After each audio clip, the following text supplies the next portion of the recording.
Hello, everybody.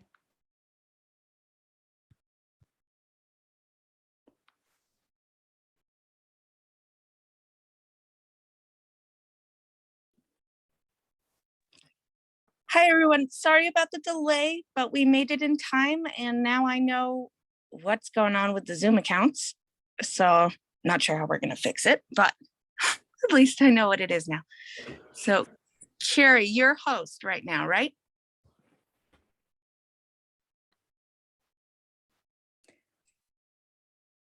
I don't know if she is. Can you make me a co-host, please? I can't anymore because I am not the host anymore, Okay. but I will wait to confirm before I log off.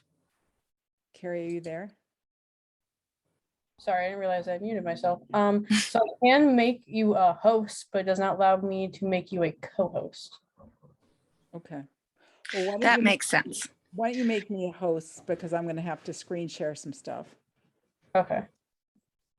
All right, so you guys are all set. Carrie, text me if it stops when I leave, but it shouldn't. Okay. I'll let you know. And all right, good luck tonight, everybody. Thank you. Bye-bye.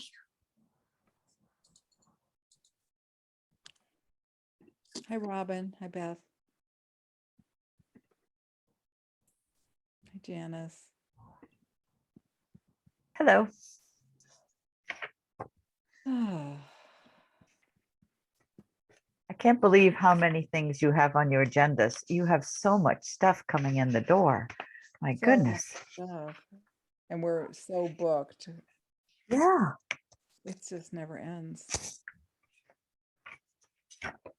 So there's a lot of work. Yes, there is. I wish I was getting paid. Yeah, that would be nice.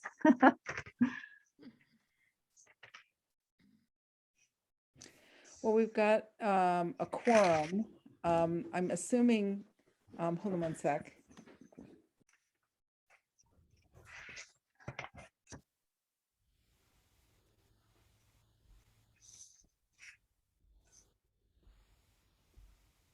Sorry about that. We have quorum. I don't know if Scott is joining us because I know he's out of town. I think Mary's coming. Does anybody know Mary's number? Want to give her a call and see if she's coming or not tonight? Does anybody have her number? Let's see.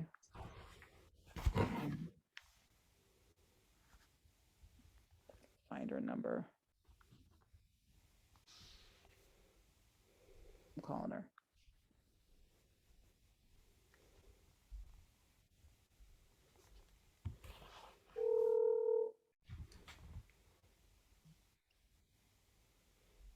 Yeah, I'm trying to get on. My computer's giving me a hard time. Okay, well, we'll see you soon. Yep, I'm Bye. trying. I'm Bye. working on it. Okay, bye. Okay, Mary is trying to join the meeting as we speak. So, so that's good. And she'll be on, I think, soon.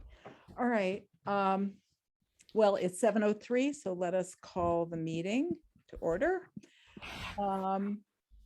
We have a hearing for an NOI at 7:30 for 387 Locks Pond Road. And we have a weird schedule tonight because originally I thought there was going to be a hearing at like 8 o'clock and that hearing got postponed. So now we have like 7:30 is a hearing and then we have a hearing at 9. So I thought we'll try to take care of some business in the middle and I don't know, maybe we can just take a 15-minute break or something. We could probably do that and just keep the meeting open. Can we do that? I think so, as long as Zoom doesn't think that we've ended the meeting or something. Yeah, just to be a long pause in the recording, but that way, you know, we just keep an eye on it in case anybody joins, make sure we admit them, but that way, you know, we don't have to be all tied up for waiting for a long time, unless we're busy and we find enough things to talk about. So I had a few things, just some housekeeping things I wanted to just bring up. One was that I'm wondering if we could talk about, is Mary there now? Yeah, hi, Mary. I wonder if we could talk maybe about how we might be able to maybe share some of the responsibility for reviewing applications and drafting orders.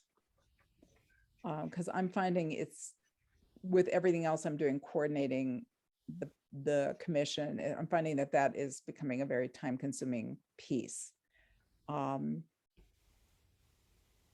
And it would be helpful if maybe we could take turns, or other people could volunteer maybe to do some of the orders, maybe it's even just for the RDAs, which are pretty simple usually. Those aren't very complicated. Yeah, I don't mind doing some of those. That's fine. That'd be great. And I would be happy to as well, as long as someone helped me, like the first time I did a certain form. Yeah, that'd be fine. I mean, you know, the RDAs we kind of have, and this is true for the notices of intent, we kind of have a template now of what we're doing for special conditions. So, you know, it just means kind of individualizing those conditions for the particular project. And you certainly can look at, I could give you drafts of the previous versions, previous ones that we've done to work off of, which is what I do. And then it's really kind of like looking at the application and making sure that they have the plot plan that's correct, and you know, that they've filled out the form properly, because you know, sometimes people just, they forget to check off the right boxes and things like that. And then Right. you know, it's just time consuming to go through that if you're doing all of them. So that would be, that would be really great. That would be really great. Now, have you been, if you receive an application and there's something small on the form that just needs a change, have you been, getting back in touch with them and having them change it before coming to the meeting? Yeah, I'm doing that, which Okay. I think that's allowed, right? Oh, yeah. So I'm just wondering if you I mean, pass if we had a on staff reviewing. person, if we had an agent, they would be doing that probably. So yes, for example, we Right. got a site plan for 26 Lake Drive, and it didn't have the vegetated buffer strip that was part of the original order of conditions. And so I emailed the engineer, because he probably didn't even know that that was a condition, and he added it. Because I just didn't want to Yeah. have them come next week and then have another delay because of that piece missing off the site plan. So Right. I appreciated you doing that, and I saw that they jumped right on it and yeah. and Yeah, added it. so I've done that with a few, I am doing that. So, Yeah, no, I think that's good. you know, sometimes people don't do the proper abutter notifications. And what I'm finding is that it's the professionals that aren't doing them properly, because they're just going off of the DEP regulations and not looking at our instructions on our website. And so the people who do it a lot think that they know how to do it, but because we have this requirement about sending the notifications by certified mail, return receipt, people are not getting that. So, hi, Don. What is there an update actually on getting a staff person? Are we still working on that, or no, not? Haven't been, no. Oh, I know okay. that Leverett and Pelham went forward and hired somebody, I think. I haven't really talked with them, so I those boards chairs, so I don't know. Hi, somebody else is here. I don't know who they are. The phone number 240. Okay. They're connecting. Hi. Do you want to identify yourself for the minutes? Whoever's 240-731. Okay. Looks like there's some other people trying to sign in.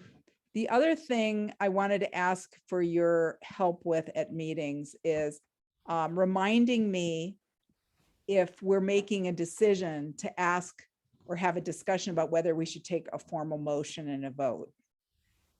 Because I feel like sometimes I forget to bring that up. And so I would like everybody to kind of hold me accountable by, saying, gee, is this something where we should do a motion or not? Then we can figure that out. And then the other thing I was thinking about as we were looking through the minutes for the last couple meetings is if I'm sort of asking the commission, if I'm like asking you what you think about something, sometimes people just nod. And the problem is that doesn't get reflected in the minutes because Carrie might not see your face nodding. So just say something. Say yes, no, I agree, whatever, just so it gets on the recording so Carrie can put it in the minutes. That would be a good thing, I think. And what else did I have? I went to a Board of Health meeting and I had a conversation with Kat Hilton from the Board of Health about how to do some better coordination between the Concom and the Board of Health, because there were a couple of situations that came up recently where, it was important for the Board of Health to kind of know where we were at with wetlands permitting. The ones that come to mind is this recent enforcement order where the landowner is considering putting in a new septic system, and then also with Joe Salvador's project at 31 Lakeview Road. And so one of the things that they said would be helpful is if they knew about what kind of wetlands are on different properties, if we are aware of them. And so one of my thoughts was I keep an activity log of all the permits and all the site visits we do, and of maybe putting a column in that spreadsheet for what wetlands we identified on that, whether it's an isolated wetland or BBW, not just that kind of limited information, or if it's riverfront area. So then we could do a search by address and see if, if they call up and they, say, hey, do you have anything for this particular parcel? We would know that. Mm. That makes sense. That's a good idea. They It is also a said good that idea. they say they organize all of their files by parcel ID, not by address or landowner. We've been switching over to addresses, but because parcels can get subdivided and then addresses change, they're going by the Right. parcel ID, which is kind of seems like a good idea. So anyway, I talked with them about that, and I feel like there was one more thing about that. I'm not remembering what it is, but maybe it'll come to me.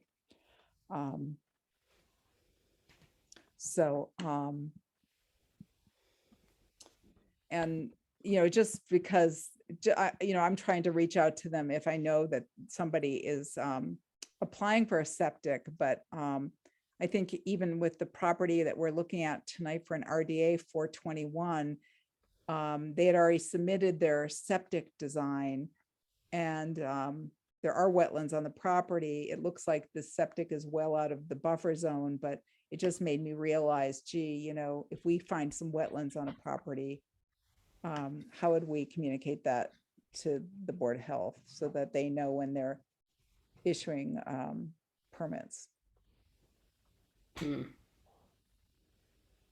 So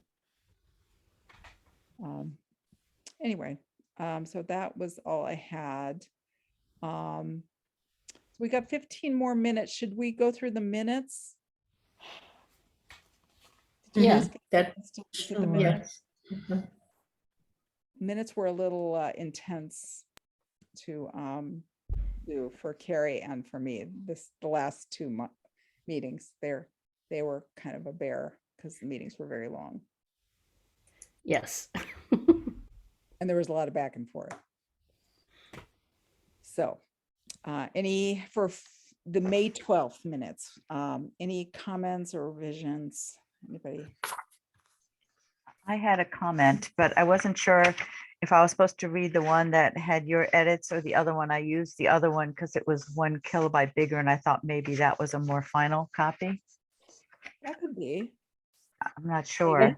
I think you Yeah. attached my original draft, and then there was one that Miriam had edited.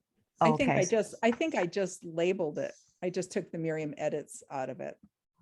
What's your comment though? I've got Okay, it. so page 9, and I must admit, I skimmed and I happened to catch this. I did not read word for word.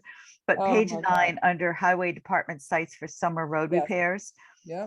the 1, 2, 3, fourth line down, recommending conversation seed mix instead of conservation. Nice.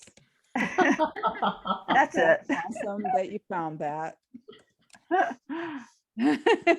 It was a fluke. I was just breezing through. I don't know how you could breeze through any of this. Seriously. I don't know how you I could know. do any of that. Okay.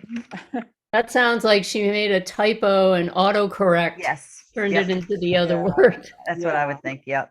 Well, Carrie, Greg loves to correct all my words. into Oh, different- yeah. It happens on my phone all the time. And like Yep. once I get into a pattern of it, it will simply not let me type the other word. that's very funny. I hate that. Yeah. Yeah. So Carrie went through the recordings for these meetings, and then I went through the recordings and edited. So Oh, brutal. it was kind of a lot, but we did it. So hopefully we just tried to get as detailed as we could because it felt like we needed to do that. So any other comments for the May 12th minutes? No, All right, No. somebody want to make a motion? Make a motion to accept the minutes with the one correction. Okay, second, anybody? I second. Okay, David, Aye. Font, I, Harrington, I, and Wilson. I was about to say. Conklin. Aye. Okay. All right, so then we have the May 26th minutes. Also many pages long. This one was only 12 pages. We have to stop at 5. New rule. I don't know how to do that. That would be awesome. I would love that. Awesome. Okay. All right, any comments for these? No. no, Okay. All right. Motion to accept the May 26th meeting minutes. All right, Miriam will second. Okay, David, Aye. Defont, I, Harrington, I, Wilson. Aye. Okay. All right, so we got through those. And I'm just thinking about what else we could take care of before we move on in 5 minutes. Did you get anything sent to you about looking at that tree? That's a really good question. So Mary was asking about a tree that was taken down by the Lake Royal Association over on their North Beach. And That they want to take down. Oh, I thought they already took it down. No, they were supposedly to ask permission to take it down. Well, I feel really badly about this because I saw that we did receive an email like 2-3 weeks ago from Donna West, and Okay. it slipped my mind, and because I was kind of busy and never responded. So so this is a tree that apparently they're concerned is a safety hazard. Is the issue. And we could do we want to put it on our site visit list to go and take a look at? Yeah. Okay. okay. Okay, I thought, and you're sure they haven't taken it down yet? No, because I talked to the guy who wants to take it down today. Okay. All And right, I sent another email to Donna too, just to, thank you. And clarify. again, it was not her that flubbed, it was me. So I'm sorry about that. okay, I'll let him know too. Okay. I did get a request for a tree removal on the corner of Lakeview and Locks Pond, which falls into, it's definitely within the buffer zone. I have to drive out there tomorrow and I'll have the conversation with the landowner that before he goes ahead and plans to take that tree down, that he needs to notify the Concom. Who's the landowner? Glenn, I'm sorry, I have it in my notes. It's 61 Lakeview Drive. It's right on the corner of Lakeview and Locks Pond. But you Okay. know where that sign is, where the Yeah. posting. Is that Um, Stockton? Stockton, yes, Glenn Okay. Stockton. So we could just put that on a site visit. And you're saying it's in the right of way, Don, but It's definitely in the right of way. I'm definitely considering it as a hazard tree, but I need to see it with my own eyes before I say anything more about it. okay. Well, do we want to do a site visit or let Don evaluate it and advise us and then? I'm happy to let you guys, I sort of want you guys to supersede my decision process for right-of-way trees if we're talking about anything done in a buffer zone. And that's 'Cause riverfront. that area should be the also. precedent. And that's the riverfront area as well. That at riverfront area or the lakefront Mhm. Okay. resource area. Well, if we're going to do some site visits around that area, then yeah, we can just put that on the list. That'll be an easy one. I'll let him know. Ask him to, I mean, yeah, give me his contact information and ask him to and you- flag it. Yeah, If it's got it. okay with him that we just come by, ask him if that's okay and to let me know. Or give me his contact information so I can get permission and have him flag which tree it is. Was that the property where there were some other trees taken down that Mary had noticed? I remember there was we noticed right on that, near that corner, there had been some trees taken down. It's opposite that. Oh, on the other side. Okay. Okay, all right, well, that sounds good. I guess we could talk for a minute about the highway department. If you want to talk about the highway department.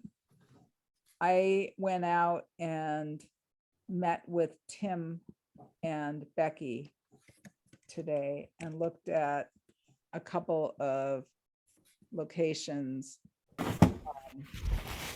Or a location where they want to do a summer project. They are starting, or they've already started doing the road work on Locks Pond and Wendell Road. And what they explained to me is that they're just resurfacing. They're not tearing up the existing pavement. There'll be a limited amount of grading or disturbance on the shoulders, about 2 feet in some areas. So their thought, well, it's already been, they're already doing it without a permit. So I guess the question for us is, should they apply for a permit? Do they need a permit for that? Well, where are the resource areas? I don't know exactly where there are culverts that there are areas along Locks Pond Road and Wendell Road where there's a number of culverts. So there are a number of resource areas, intermittent streams that cross under those roads. Some of them are just stormwater culverts, but I know there's some wetlands. I think I counted once, there's like 25 culverts along that stretch of road. So some of them are wetlands. Yeah.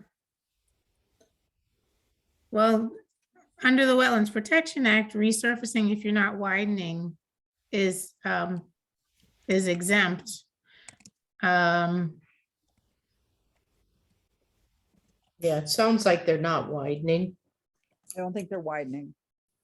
You think they're widening? 'Cause No, I I looked don't at think something they are. today that said they weren't, but I don't think they are. I think Okay. that, it's you know, just the repaving. question, you know, it's one of those situations where it's a question around the bylaw because we don't have, these aren't exempt under the bylaw. Yeah.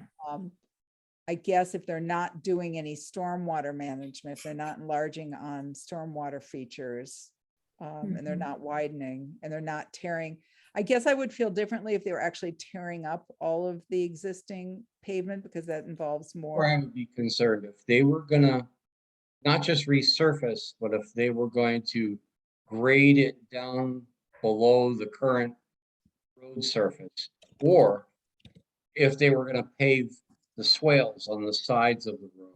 So they were adding discharge to the current storm drains and culvert.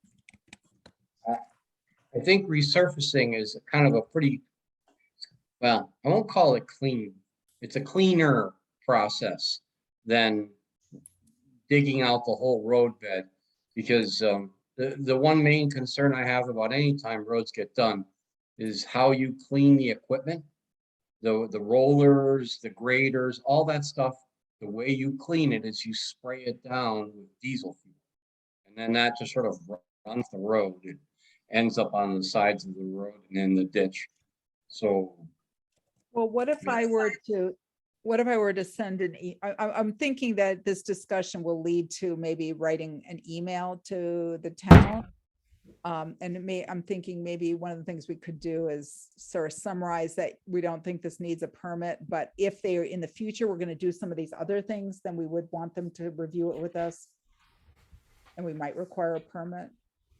I just don't want to. I think they're also cleaning out the culverts when they do this. If there's culverts where they are, where they're in the area where they're paving that are blocked, they're cleaning them out too.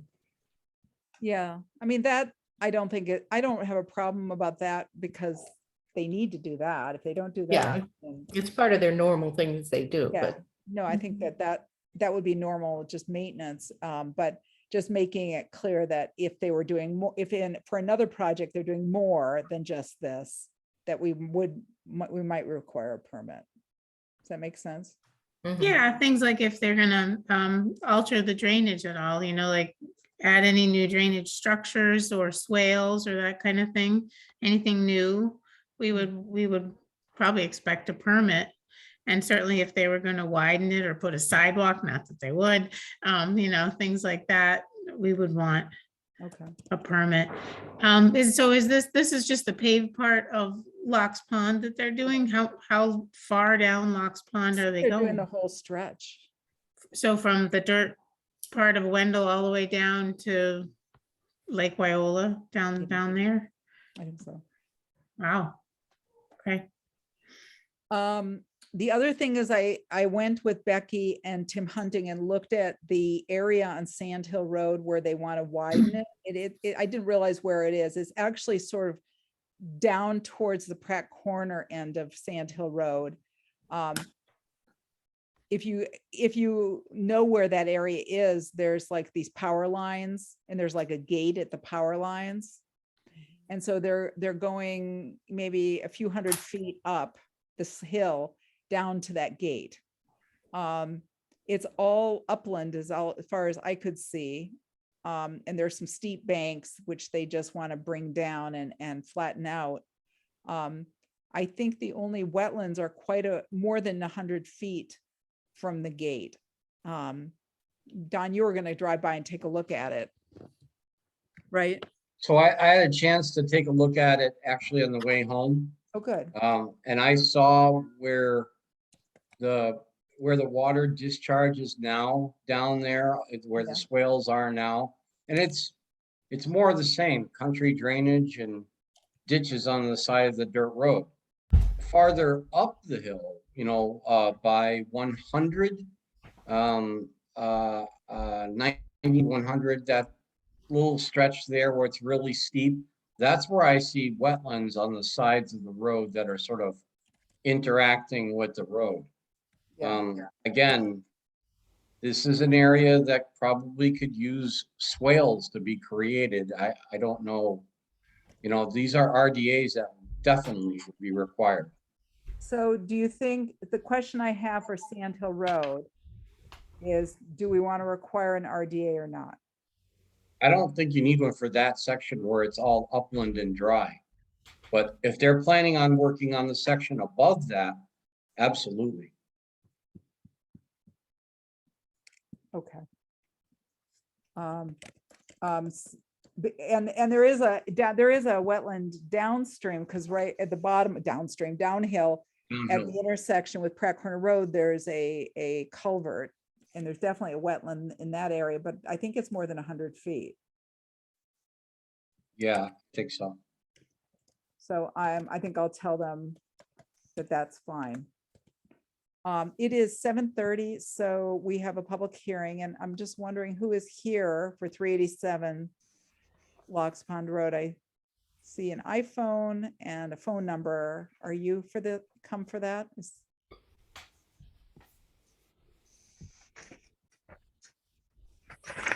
Yes, this is Tom McGrath. Can you hear me now? Hi, Sean. Yes, Hi. welcome. Okay. Thank you all for being here. Thank you. And is anybody else here with you or Oh. just you? Just me. Okay. So I circulated the application and the site plan to the commission. Yep. I think everybody had a chance to look at it. Mhm. And I also sent out, we just got the DEP comments yesterday, and have you had a chance to look at those, Sean? I have. So we'll get into that. You know what maybe what would like to do first is pull up the site plan, if I can pull it up, and then maybe invite you to kind of describe the project a little bit for us. Yep. Why don't you kind of give us a little, take a few minutes and just give us a kind of an overview of. It's Carrie, so let me ask Carrie, can you pull up the site plan? Yeah, I can do that. Yeah, why don't you do that? That'd be great. So go ahead. I'm sorry, I interrupted you. so basically what they were trying to do with this project is basically just make their patio more, I guess, inviting for family that they have there in the summer. So that's the idea under the slab, which would be under the existing addition that you see there. Removing the footings is Wait, we getting the, It says whenever I say screen share, it says host disabled participant screen sharing. nice. Okay, I have it pulled up. Let me see if I can share it. Here we go. Okay, can you guys see it? Yes. Yep. I'll zoom in a little bit. Whoop, I zoomed in a lot. Okay, go ahead. I'm sorry, Sean. okay. So basically their slab that they wanted to pour below the existing addition, they wanted to extend that 3 feet out past the existing house. We know that we're right there on the bank. We're right on Lake Wyola there. So they had no problem with you guys' recommendation from the site plan of keeping that back to the footprint of the addition and not extending it past, creating more impervious area there. With the footings, it's basically their old footings on the posts that they have should be changed. It's not a safety issue yet, but they're not sized what they should be. They want to remove them and basically add a larger beam there. So it would be an LVL beam that would allow them to use less posts. So the footings that we would change, the 3 footings we would change, would be in the exact locations that they are now. It would just be the other 2 that would be removed. As far as the drainage goes, if you're looking at the map to the bottom side of the structure itself, on the right side as you go down towards Lake Wyola, that's where they always have moisture issues in the yard. Well, And I let understand. me see if I can point out. So there's this walkway going down. Can you guys see my Yes. cursor? Yep. Okay. And where is the moisture down here? Exactly. So the idea of this basically perforated drain pipe that would be there is just to catch what comes up to the surface at that point and run it to the other side of the house, which is a far drier area. From what they say, that area never gets wet, and it's not soggy like it is going down the bank towards the deck that's shown on the plan. Okay, so the over here at this corner is where you want to put the drainage, and then it's going to drain into a dry well. Exactly. Now I don't know if the dry well is probably overkill for just the perforated pipe, what water that's collecting coming up from underground and flowing that way. That was more of the idea because they want to discharge the gutter into there as well. There's currently no gutter. They're open to not discharging the gutter into the ground if, as we look at the whole site, that's the one thing that looks like we're getting a little away from the footprint of the house. We're getting close to the lake. It might be a disturbance. I'm sure we could use water. Can you guys see this little, can you see this? This is the zoom in of the design. Can you guys see it? Yes. So here's the dry well, which I think is probably about 12 feet from the bank. Yes, Is that about it? that's about right. Yeah, Yeah. Did you by any chance consider moving the dry well over to this side to be farther from the bank? We didn't, because that was it was basically the run, that area down there is also very wet where it goes towards the screen house. So those are the areas that stay more wet. I think it's because if as you see on the topography of it, that's more of a flat area there. Whereas the on the other side is more of a sloped area. So that was why the decision was made to put it over there. Yeah. Like I said, I don't know if the dry well would be necessary without the gutter discharge. But you know, that's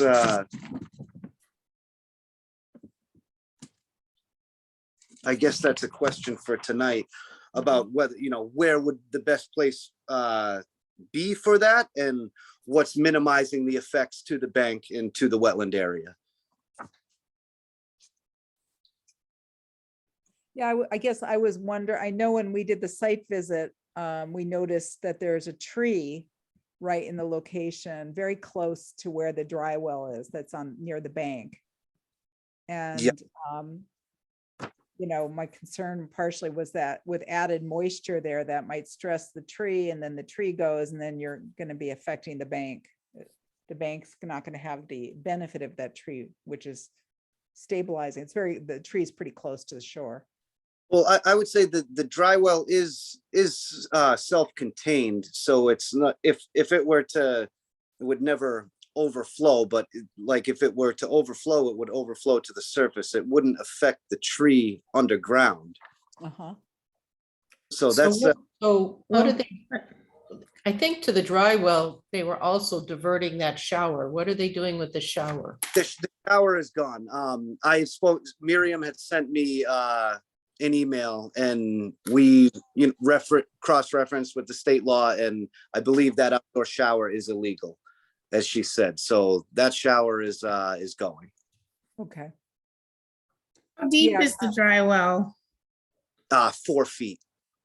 And so, Yeah, so even digging that may affect the roots for the tree that's nearby too. Did you guys think at all about having the roof drainage go to some kind of a rain garden or even just rain barrels or something like that? If you're thinking that it's not going to be very much. That is that was an idea that we did consider, and as I had said, the homeowner was also open to that, was the fact that we can take this gutter runoff and run it into a rain barrel. We don't have to disturb the bank at all. We don't have to disturb the lawn. That's why they had asked us in the beginning if we could do everything by hand digging, because they didn't want the machines out there. They didn't want any, to disturb the whole area. They had just planted their new grass seed, and felt like it was doing a good job. It was just starting to take root and get growing, and so they were against any large machinery for the excavation. So when we did bring up the rain barrel idea, they were open to that. Yeah. So the pitch of the roof, I'm just, on the second floor, is this like a shed roof that? Yeah, it's a flat roof. So it's actually a rubber roof. That's basically just taking the addition, the wall that's on that rear addition there. And that's where it goes to where the eave is that entire line that the footings are on, and that the drainage pipe is on. That parallel line is the eave that the water currently sheds off of. And if there's gonna be a gutter, the gutter is gonna be along that length. I'm pointing with my finger. It's gonna be along this length. Exactly. Okay. So the water that's going to be captured, if you didn't do the gutter, the water that's captured in this perforated pipe, where is it just the water from over here at the bottom of the steps, or where is that water coming from? That's basically it. That's basically coming down. If you look between the steps and the house, it's basically the water that just flows down right there. Okay. And you're adding a retaining wall there. Yes, the retaining wall is so that the water isn't flowing at the pitch it currently is, because it's fairly steep there now. So the retaining wall is just basically to go up to the existing steps and to flatten that area out, so it's gently sloping down to that wall, and then any water behind that wall will get into that pipe. Will get into that pipe and then flow away from there. And I shouldn't say any water, a majority of that. So water that's under the retaining wall, 'cause it sounds like then you kind of want some drainage under the retaining wall to keep it stable, to maintain its stability. Exactly. And the retaining wall allows us to kind of let that happen more gradually by flattening off that steep area.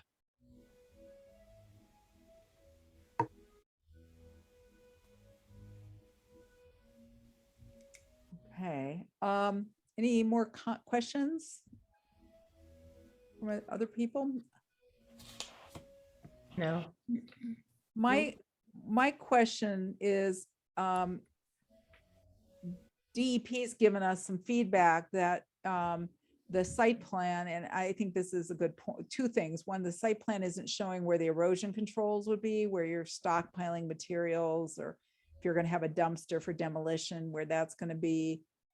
And then the other piece is that there's no characterization of bordering land subject to flooding. And the DEP commented that there some of this property may be bordering land subject to flooding. And I was on CMR 310 10.57 number 2 with that, and I'm looking at the area, the actual work area that we're in, and reading how it's defined, and it said bordering land subject to flooding is an area with low flat topography, adjacent to and inundated by floodwaters from waters rising from creeks, rivers, streams, etc.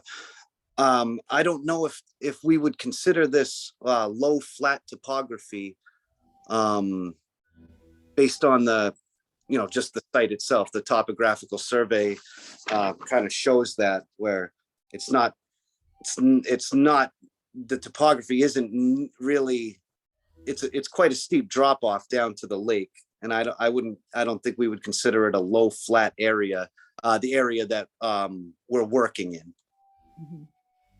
Because there are other areas along that area where there is bordering land subject to flooding. It down in the area where it shows down by the screen house, in that area, I'm guessing, on the lower right there. That I think where your cursor is would be up at the top near the road, but down in that area is is where I think would fit the definition of low flat topography. That's can be inundated by the floodwaters. The area up by the house, it's fairly far back from the bank. Mhm. Yeah. Janice, what do you think about that? Basically, the bordering land subject to flooding is based on the floodplain maps, the FEMA maps.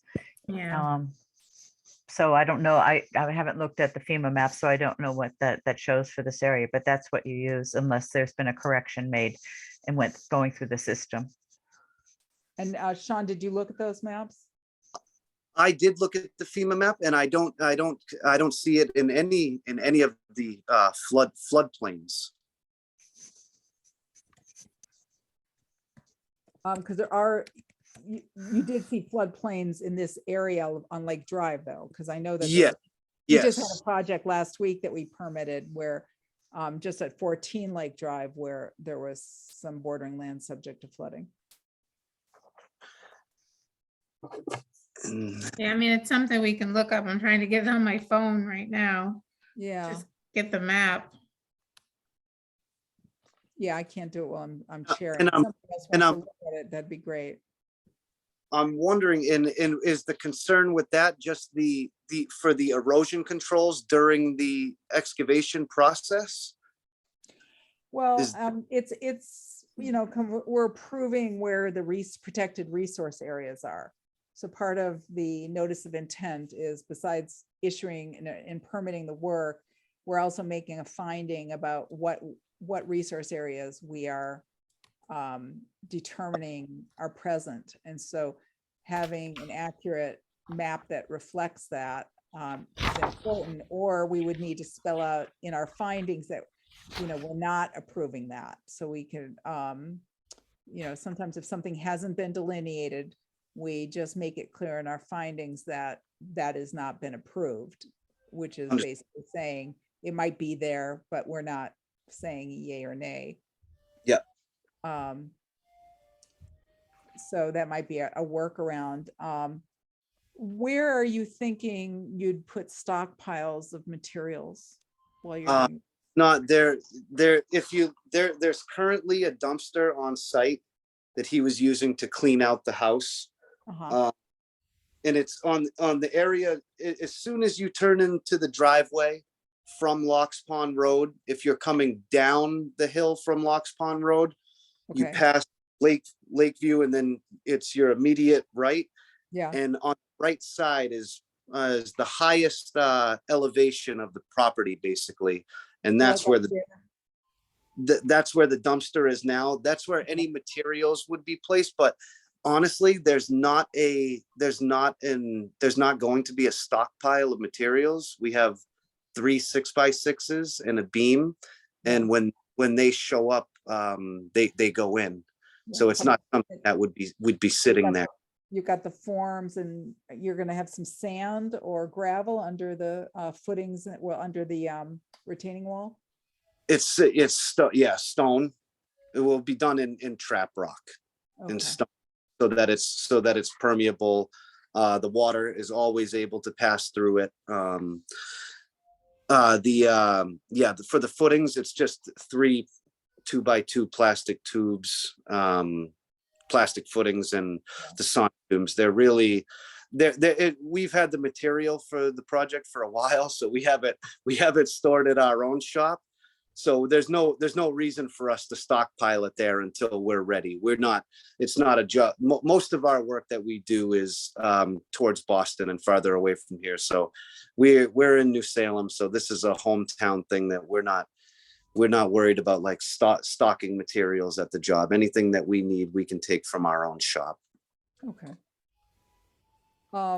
And then what were you thinking about for erosion controls while you're doing the project? Would basically be just using wattles is what we've been using the last few years, and what was recommended to us on a few projects by a conservation commission and by an inspector. And so that's what we've been using, is just the regular wattles. Okay.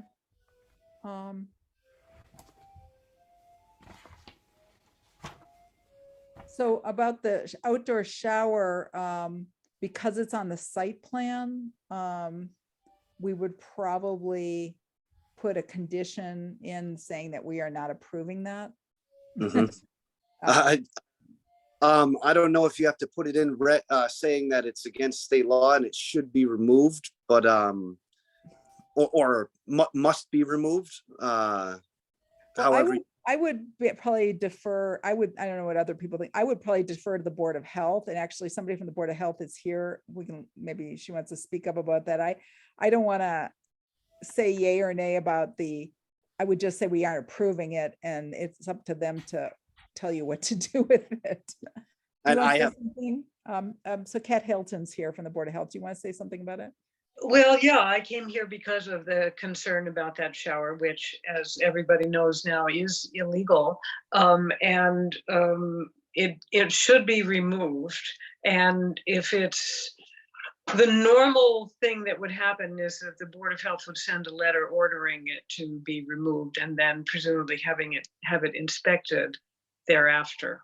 And so when we can do that, I don't know how that would affect your process, Miriam.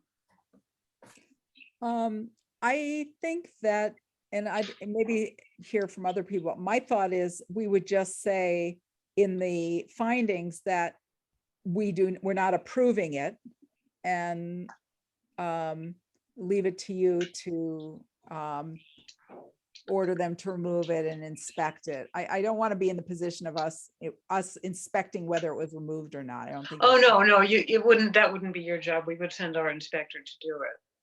So when, in the condition, when we note that the shower will be removed for hearing to the Board of Health, Yeah, we could say it that way. request or, you know, We could say, Yeah, that would be really good. okay, and I have actually some conditions I started working on, so we can we can add that language, and then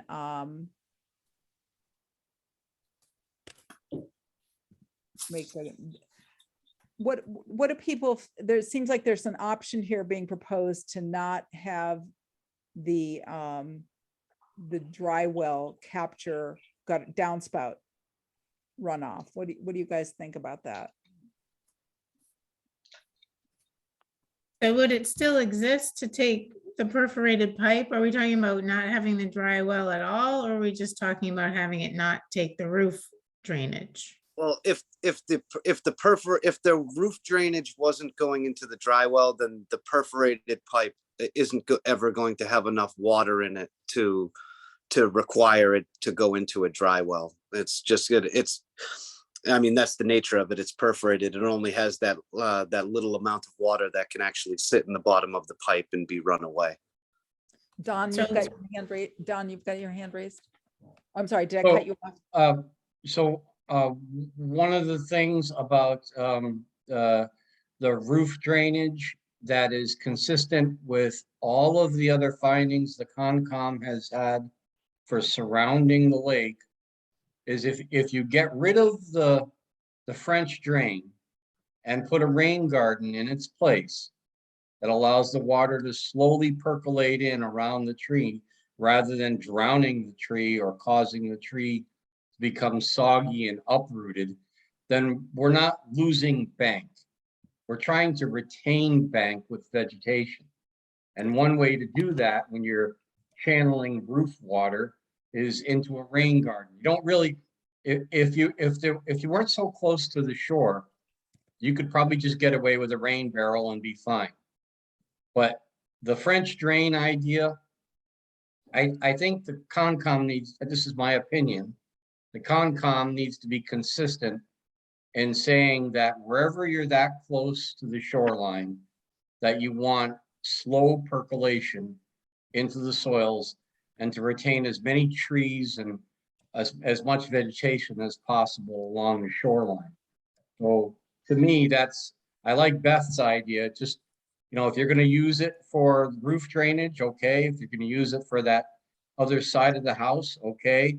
But put it into a system that can slowly allow the water to percolate in, not something that's going to fill up like a bathtub and discharge quickly during a heavy rainstorm. Just my opinion. Mhm. Well, this is a little different. I'm just thinking that, if, other projects that we looked at recently, there was another similar situation where we were looking at a footing drain for a foundation for a new construction down by the lake where there was a drain pipe. And that was where it was sunlighting a good 20 feet from the lake, from the bank. And this is much closer. We're talking about 10 feet, 12 feet from the bank, maybe closer.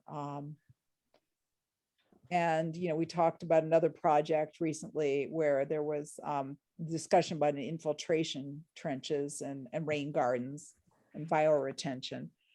It seems like the landowners have a separate problem apart from this project, which is just that they've got a lot of water in the area of their screen house at the bottom of the steps. I think we looked at that and we were talking about that during the site visit and thinking that, in this area right here, could see why that could be a problem for stormwater runoff. But it's still, it ends 44 feet from the lake. So there's a good distance for, stormwater to settle out sediments before it hits the lake. And the gutter could always flow that way if it were to be placed on that side as well. I just had a question on the rain garden itself on as far as the definition of that rain garden and what you would recommend to do that. Well, let me ask Beth, what were you thinking of, Beth?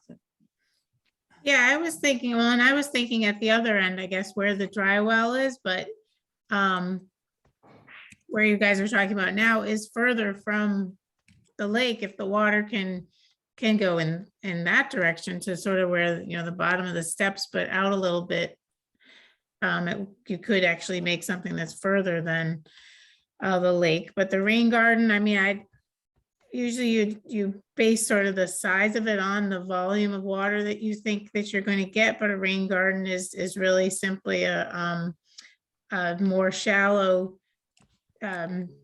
detention basin or dip in the ground that you plant with wetland plants, wetland grasses and things to allow the water to sit and infiltrate in and get soaked up by the vegetation. It's a pretty simple, basic concept. Yeah, so that's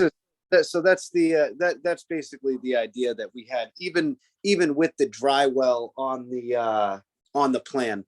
We had talked about just doing an idea like that and having it with a small swale to hold it with the wetland grasses. Where were you thinking of that? In the same area that the dry well was going to be is where we doing that. So I'm just trying to understand the dry well. So you said it was going to be self-contained, but it's going to be bottomless, right? No, it would have a bottom. Oh, it's a totally that was the whole idea about, because I remember from the conversations we had that you had worried about that flooding out the tree roots. And that's what the concern was about, the tree roots. And that's why we had said that it's basically a rain barrel underground is what it is, the concept.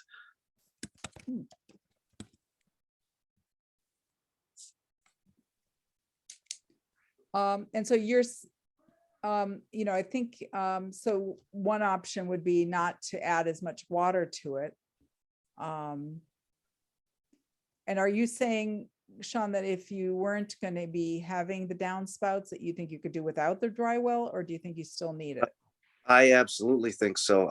The more that I read the law and the more that I talk to you guys, I think it's just an unnecessary feature. Okay. You could do a combination of, the rain garden that the perforated pipe goes to, and then also have a rain barrel at the edge for the roof runoff. You could do a few things. That's what was making sense in my mind as well. Yeah.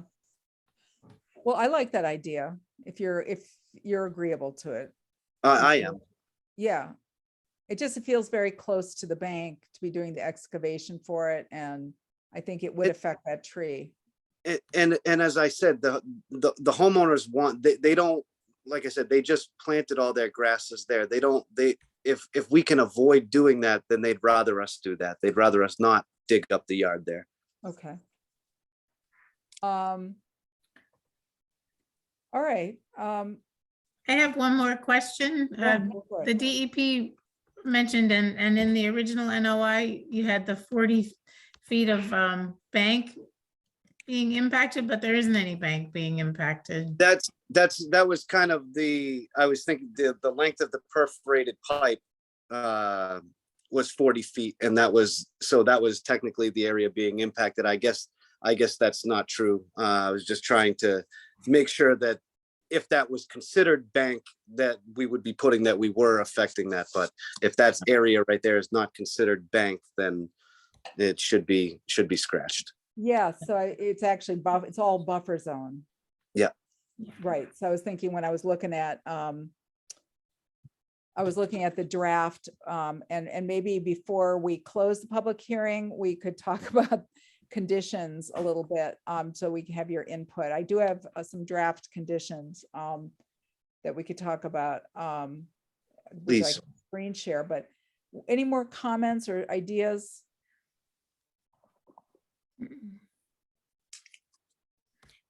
I looked up the bordering land subject to flooding, and so Shutesbury has the firm maps on their webpage, but it's too small. I can't see it on my computer because the maps are so small and they're old. They're from 1980 or something. So I can't quite tell if there is any border. If I feel like there might not be in this area because the bank is so high. Yeah. Well, I mean, I can look right now, but I'm going to stop the screen share. I have to get out of EDP because I can't have the browser open. Should I do that? All right, well, I can screen share what I found and you guys can. Yeah. Well, I don't know if you can screen share. Can I let you screen share? Let's I don't see. know. Let me see if I'm No. allowed to. Who can share? Who can It start? says I can't. Well, we'll give it a sec. All right, try it now. Give it a sec to think. Oh, here we go. So there it is. It doesn't get any larger. And these are the firm maps, and here's the area that we're talking about. And so if it's zone A, then it's bordering land subject to flooding, but the lines, it's just so small. So how do you It's hard. calculate it? Well, if you have an engineer, you say you have somebody working, a consultant or an engineer, they determine the actual elevation, and then they can look at the topography and Okay, they can draw a line along up, wherever that 100-foot elevation actually is. Then they just draw that on the site plan on the topography line. But- well, can we, all right, well, we can stop the screen share. Could we just put in our conditions that we're not approving bordering land? Can we just say that we're not issuing a finding about it? I think so. Yeah. Okay. All right, so let me, can we go and look at the conditions while we're still in the public hearing? Is that okay with everybody? Yes. It's easier then, because once we close the public hearing, then we can't talk to Sean. Yep. So, and we need to do this, make sure I'm not doing any typos. So I have the commission approves the bank and the 100-foot buffer zone delineated on the site plan. Then I didn't know, part of the property is in riverfront, but this particular project is outside of the 200-foot riverfront area. Do we want to make any comment about it?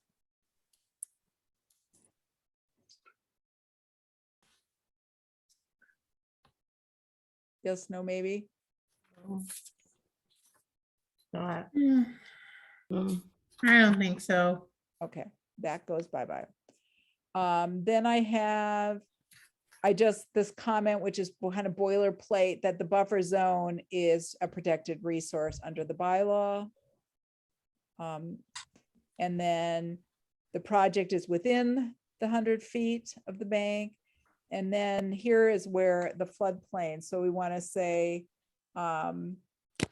bordering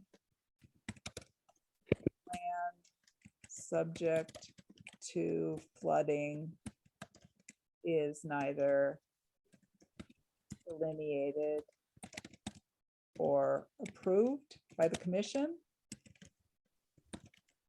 Right. Okay. For this project. Or under this order.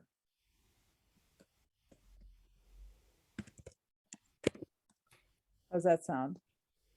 Okay. That's good. Is that okay, Janice? Bordering. All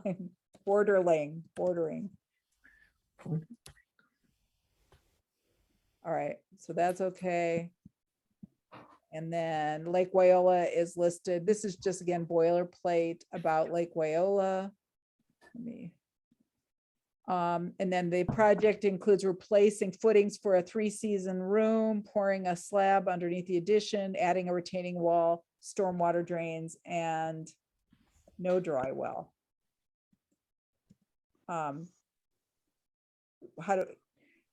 Maybe we could have you, what do we want to say about the dry well since it's on the plans? So say a dry well, the dry well indicated on plan is not approved. So aren't they gonna have to resubmit the plan Yeah. with the dry well gone and the shower gone and all of the stuff that needs? Is that okay, Sean? Could you do that? Yep. I could have him do that. Yeah. Okay. When do you think, how long would it take to do that? He could probably get it done tomorrow. Okay. He would be right away. Okay. Do we want to, well, so we'll take that out for now. And then do we want to just take out all, make a comment about the shower? Yeah, I think the shower needs to be removed as per the Board of Health. Pre-existing outdoor shower is not approved and must be removed from the project, from the site. Don, you have your hand raised? Can you add to 2 that a rain barrel and a rain garden or one or the other is to be added to control runoff water from the house, from the roof? To collect rooftop runoff. Is that what you want to do, Sean? Yes. Okay. And Do you want to include rain garden in number 2? They haven't designed it. I feel like Oh, okay. I mean, I feel a little like, we shouldn't be, we aren't, Yep. telling them they have to do a rain garden when we aren't being clear what that would look like, where it needs to be, how big it needs to be. I just feel like that's kind of Okay. a hard thing to do. No, Does that's fine. that make sense? Yep. Great. well, and I think also, and then if, because he had, the homeowner had even mentioned, well, maybe we don't even put a gutter. And I told him, well, if you don't put a gutter, you're not changing anything. The water is going to continue going the same place it has been, and you don't have to do anything else. So that was like, if we had to do that, but if you're open to the rain barrel, then that's fine with me. So here we've got work permitted according to this is permitted to this, but we're actually saying you're going to revise it. Now, one thing we could do is we could continue this to our next meeting so that we have the final plan, and then we could just issue these order. We can close the commission, we could close the hearing tonight. And then at our next meeting, we could just approve the order of conditions when we have the new site plan in hand. I think that's a good idea to do that. if Sean, if Okay. you could wait, because that would be, our next meeting is July 14th. That would be, I mean, that would be a problem. That would be a problem for me. Is there Your schedule. care of that sooner? Can you actually promise that you're gonna get it tomorrow? Absolutely. I mean, I spoke with him yesterday. He was, because I know we're talking about tree roots and how they soak up that water along the bank. And in his last visit there yesterday, he noticed that the highway department had cut down 7 trees on this property without the homeowner's permission, and is telling me, you know, this is in a buffer zone. They shouldn't be cutting trees on your client's land. So So that what, was, let me ask the commission, how do you he's guys want to invested handle in this. this? Can we do this? Can we issue an order tonight with a dated plan that we don't even have yet? That feels like. I mean, can we don't we have a meeting next week? Could we just We do. you do the- But yeah. I was like, why are we talking about July? Yeah. Talking about July. Sean, could you Yeah. wait? Could we issue the permit next Thursday night? Would that be okay for you? I mean, I can't say yes, because it's not really, but if that's what you feel like you have to do, then I can't tell you otherwise. Okay. I think I feel personally more comfortable. I just don't like, I just don't know how to do this any other way. Yeah. We appreciate that it's hard, that it's not an easy situation. So maybe Let's- just make sure he knows what you guys want for changes, like the removal of the shower, the addition of a rain garden or the barrel or whatever you want to do, just so he can make sure he's got Yeah. what he needs. Do we want to, and the erosion controls one of the delineated. questions was, Oh, where yeah. do we want the erosion controls? How far do we want them from the bank? Because we could specify that now and then put it in the order. I mean, I always say erosion control needs to be at the limit of work. So, you know, that's pretty much as far away from the bank as you can get, you know, wherever the limit of work is where Right. it should go, and limit of work should be as far from the bank as possible. just use that as the language. Okay, we can get to that later down the minute. Let me go through this. So general conditions, this is all the boilerplate that we've been using. So here are some pre-construction phase conditions. So prior to any work, applicant shall submit to the commission updated site plan. But we don't really need this if he's already going to give us a site plan after tonight. Right. Just as long as you understand it. Do we want him to put in that updated site plan where the erosion controls are going to be? Yes. Yes. Okay, can you do that, Sean? Absolutely. All right. So if you can establish where the limit of work is going to be. As that would far be good. from the lake as you can. As far as possible. And so at the end here, again, I had submit for approval the erosion control plan. But I don't know that we need this after tonight in the discussion. This was really, I put this in just in case we didn't know. So I think we could take that out. And then prior to any commencement of any activity, the erosion control should be installed between the project area and the bank of the lake. Erosion controls will be, so maybe we can say will be as far from the bank as is practicable. Is that all right? Makes sense.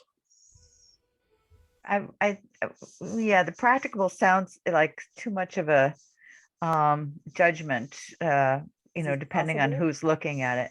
I would Is say it- more like possible, I guess. Okay, What do you as is think, Beth? Think? Yeah, possible is good. I mean, typically you'd have a site plan and you'd see where it is and you'd be able to, you know, put in a measurement, but we don't know yet exactly where the rain garden's gonna go, I guess. Okay, so Yeah, here's a possible. requirement for a pre-construction site visit. Is that all right? Mhm. And then let me change that. And then erosion controls consist of erosion sock filled with straw, additional straw bales added as appropriate, no hay is permitted, soil stabilization erosion matting for any disturbed slopes greater than 3:1. Erosion socks installed around any stockpiles, but he's saying there aren't going to be any stockpiles, but we could still say that. No clearing of vegetation or disturbance prior to the approval of erosion controls. Well, we're already.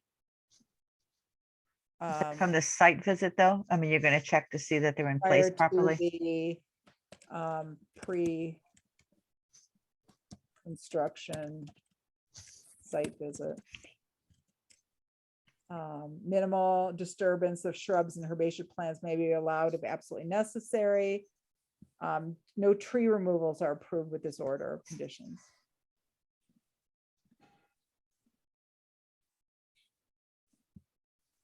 Does that sound all right?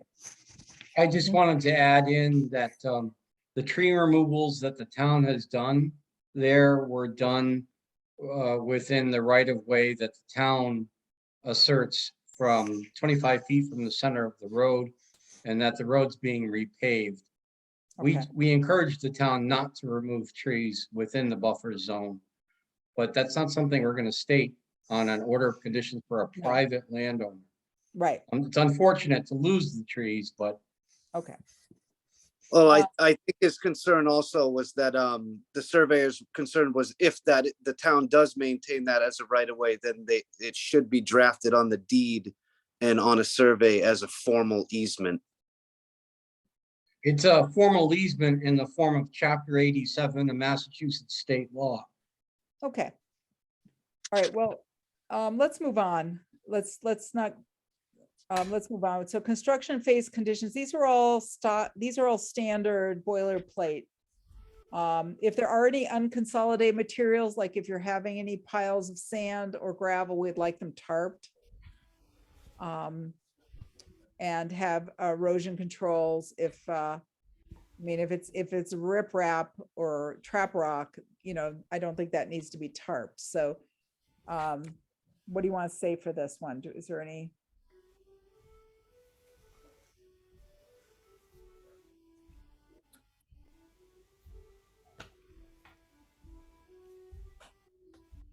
Is that number I think it- 16? Yeah. Beth, were you saying something?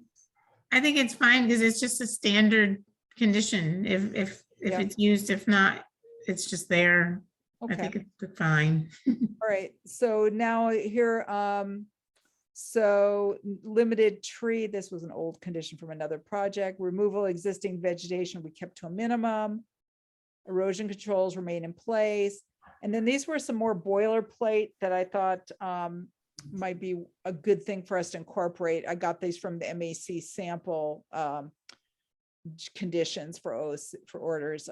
Area construction remain in a stable condition at the close of each construction day. Site grading and construction be scheduled to avoid periods of high surface water. Exposed soil surface. Soil finished grade surfaces will be immediately landscaped and stabilized or loam seeded and mulched. Are there going to be some grass reseeding as part of this, Sean? In the area where the excavation takes place, yes, anything up to the point of where the slab will be reseeded with grass. So we usually put in a condition for using only a conservation seed mix. And we ask as a condition that they provide documentation to us about what type of seed was used. Makes sense. So those okay with everybody? Yes. And then post-construction, so this is not necessary, but the question is whether we want to have any maintenance condition. Since the dry well isn't being taken out, it's sort of redundant. I'm not really sure that we need a perpetual condition for maintenance. Other than for the rain garden? If they do a rain garden? Well, then we aren't really requiring a rain garden. Okay, all right, fine. I mean, there's the infiltration trench, but there's no real maintenance for that. Yeah, okay. I think we can take this out. This is a couple conditions that we've been adding as perpetual conditions about herbicides and fungicides and fertilizer as boilerplate. And that's all she wrote. So you're going to go back through and correct the numbering, right? Yes, I'm going to correct the numbering. Okay. And because it is not correct, I understand that. Yeah. Okay. No, 7, 8. You have And- 2 12s, you have several early 20s. Thank you. Fix that. Okay. Are Well, you, we're are you gonna- send me a copy of that? What? Are you able to send me a copy of that? Well, it's just a draft form. Okay, okay. We're gonna close the hearing and then we're gonna vote on this next week when we issue the permit. Okay.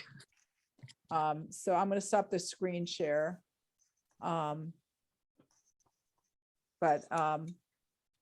So are we good? Can we, I think we're all kind of clear. You understand what you need to do, Sean, and Absolutely. no big surprises. You've heard of them all about what's going to be in the order, but we'll just knock it out next week. It'll just take us a few minutes. And I don't think, I mean, you're welcome to come, but this is basically, we're just gonna approve this. Yeah, that's fine. And I'll make sure that I'm gonna send the surveyor an email now so that I can tell him we'll try to get it done to you before the weekend here.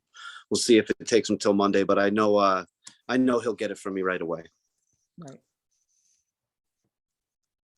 I would just say as an aside, and this is beyond our authority with this project to order, but as a recommendation, I'd really suggest that you talk with the landowners about using either rain gardens or a vegetated buffer to try to deal with the wet area that they've got at the bottom of those stairs. I mean, there are ways to deal with that. Some landscaping, some good landscaping would probably really help. We have up on our website for the Concom, I have several landscaping manuals for how to do sort of landscaping along lake shores for stormwater management and water management. And some of them, some of those documents have nice plans for how to do it. There is even landscaping plans. What area? I will definitely be discussing it with him. Yeah. We are really trying to encourage people along the lake to consider creating buffer vegetated strips along the bank. That's what it of native plants in order to try to preserve the lakefront bank. I totally understand, and I agree with that. Yeah. Getting clients and homeowners to agree is not always the same thing. Yeah, I understand. I know, but could save them money and having to put in retaining walls. Absolutely. So it's less expensive than retaining walls. So that might be a selling point. And it looks nicer. And it looks nicer. Yes. I agree with that. Okay. So are we good? Are we ready to close? Yes. All right. Somebody I'll want to make a motion that we close the hearing for 387 Locks Pond Road. All right. So, do we have a second? I second. Okay. David, Aye. Stefan, I, Harrington, Aye. Wilson. Aye. Well, thank you. Thank you, Sean. Thank you all very much. Thank you very much, and look forward to seeing you next week. Great. Okay. Thank you. So I thought we were going to have lots. Thank you. Good night. I thought we were going to have so much time tonight, and now we're got to move along. One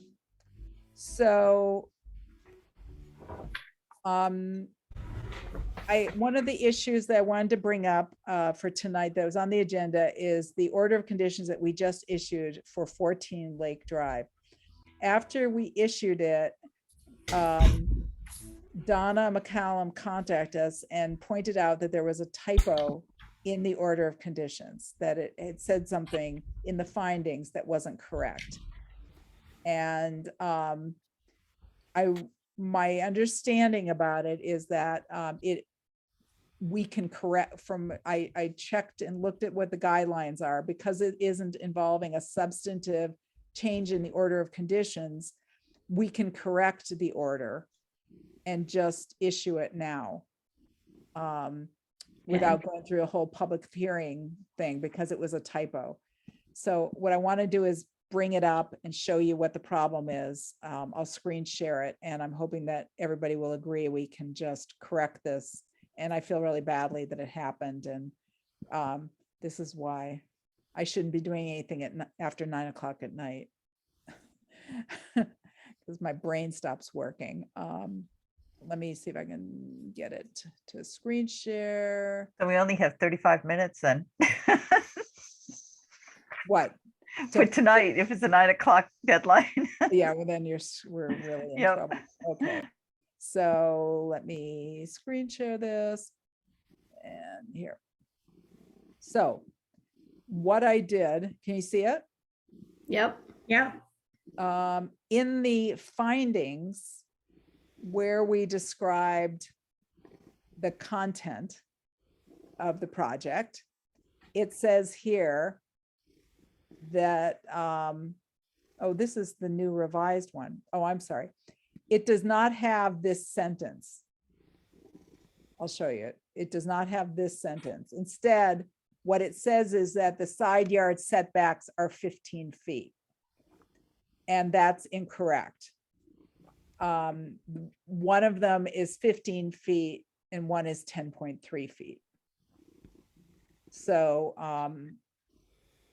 that was, I believe, due to kind of a misfiring of my brain. Can't explain it any other way. So That happens to all of us. So Mhm. if we agree that this is a typographical error, not an intentional difference, because landowners don't want the order specifying something that their house isn't gonna, the house isn't gonna have the 15-foot setbacks on each side. Right. And they're getting a special permit, a variance from the zoning board of appeals in order to have that difference from what the zoning requirements are. So that's kind of like not our job anyway. We don't approve zoning changes. So that was the language. So the red language is what I'm adding. And I took out the sentence about the 15 feet on both sides. Seems fine. I think The it's only fine. question I have is the date of this. Do we just keep it as June 2nd? And I send them this revised draft, revised order, or do I have to put tonight? I would leave it because that's the night that we voted to approve it. Yeah, And this And is we just a typo correction, so I don't think we should Right. redate it. Yeah. Carrie, you've got your hand raised? You mind moving it back so I could see what you fixed it to really quick so I could type it? Yeah. Okay, thank you.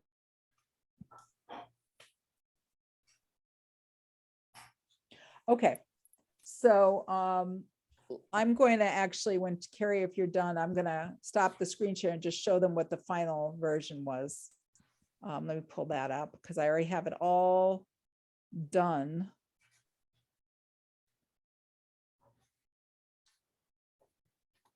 Let me see if I have it.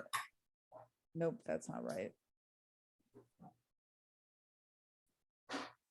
Okay, so I'm going to screen share one of these documents, which is here. Okay, can you see it? Yes. So what I've done down here is just basically the language that I just, where is it? Right here.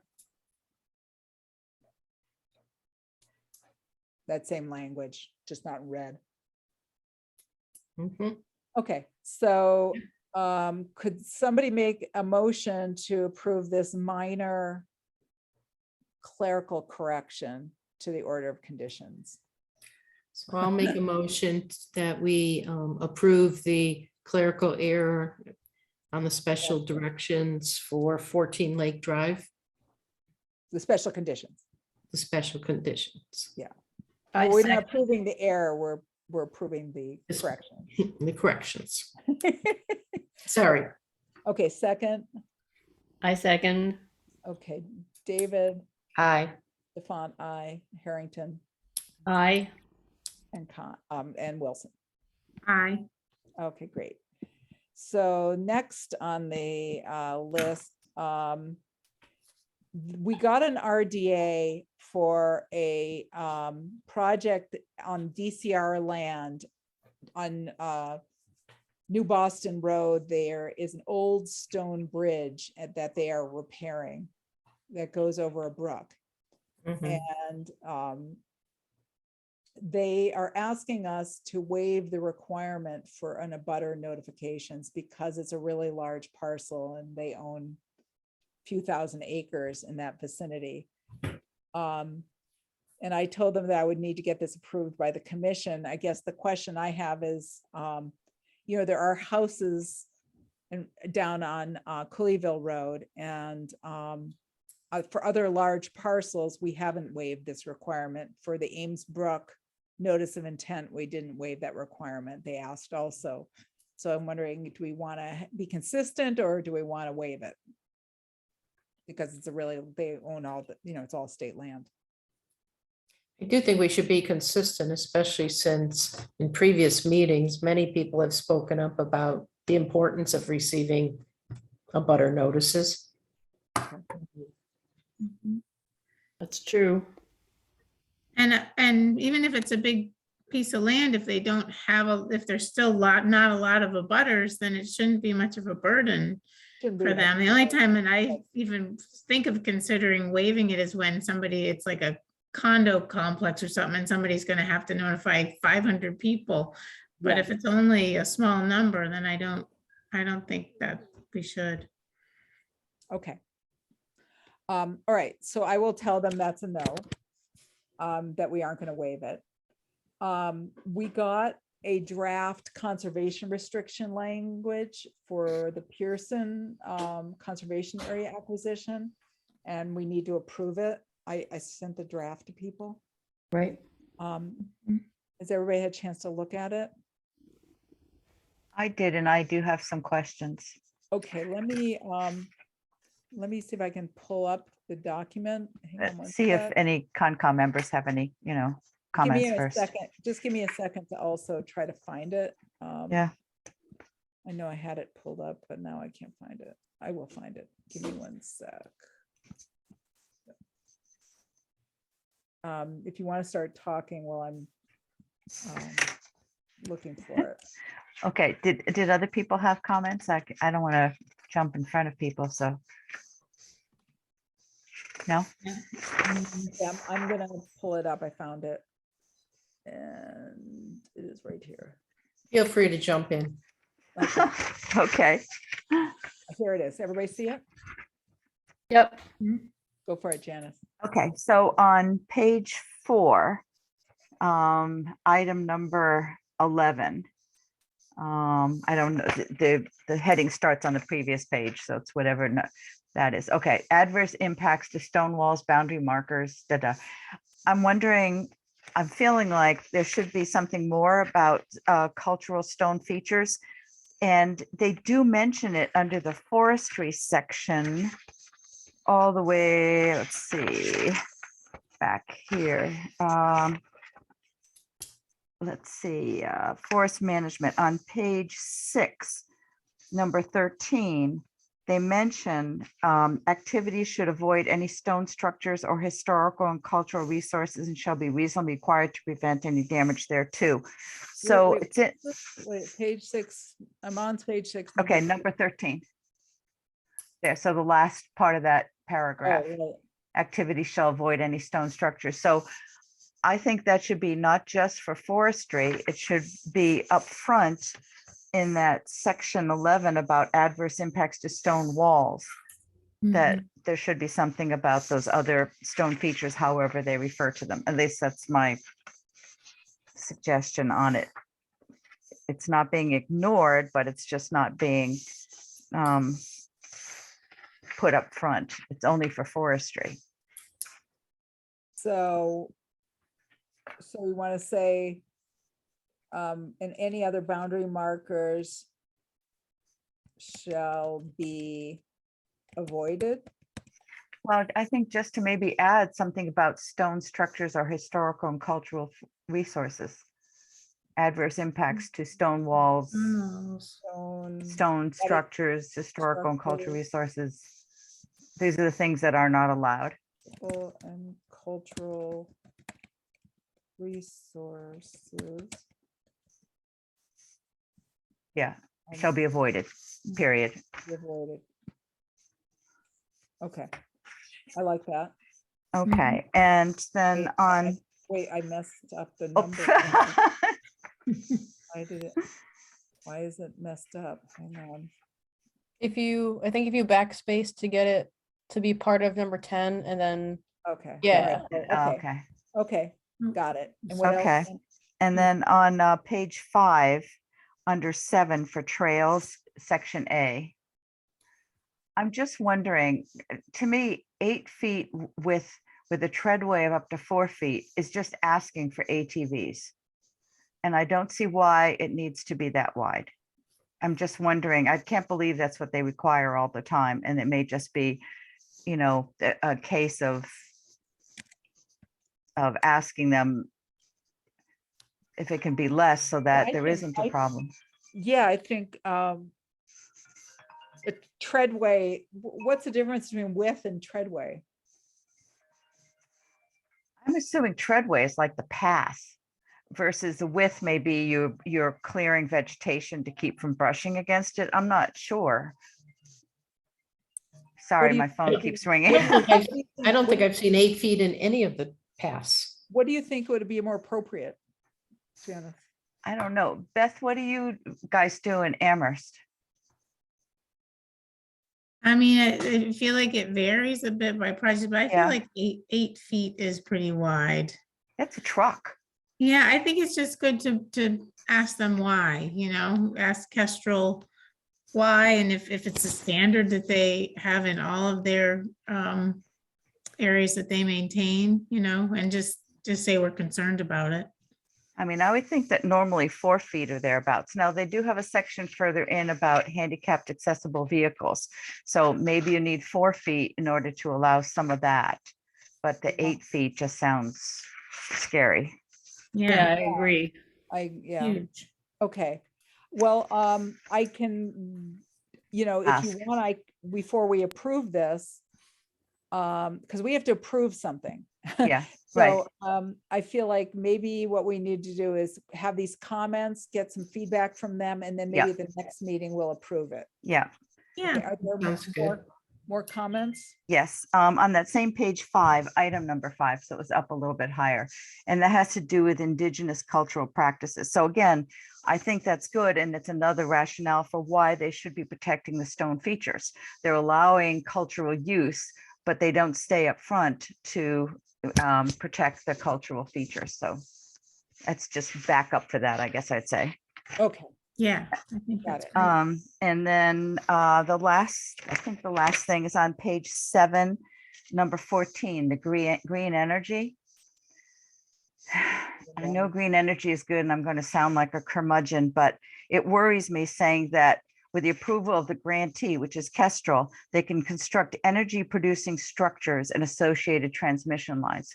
So whether that's solar or wind or something, it's really wide open and it's up to Kestrel. And To supply power for permitted uses. If the permitted uses are, passive recreation, I suppose they could have like a solar lighting for the parking area.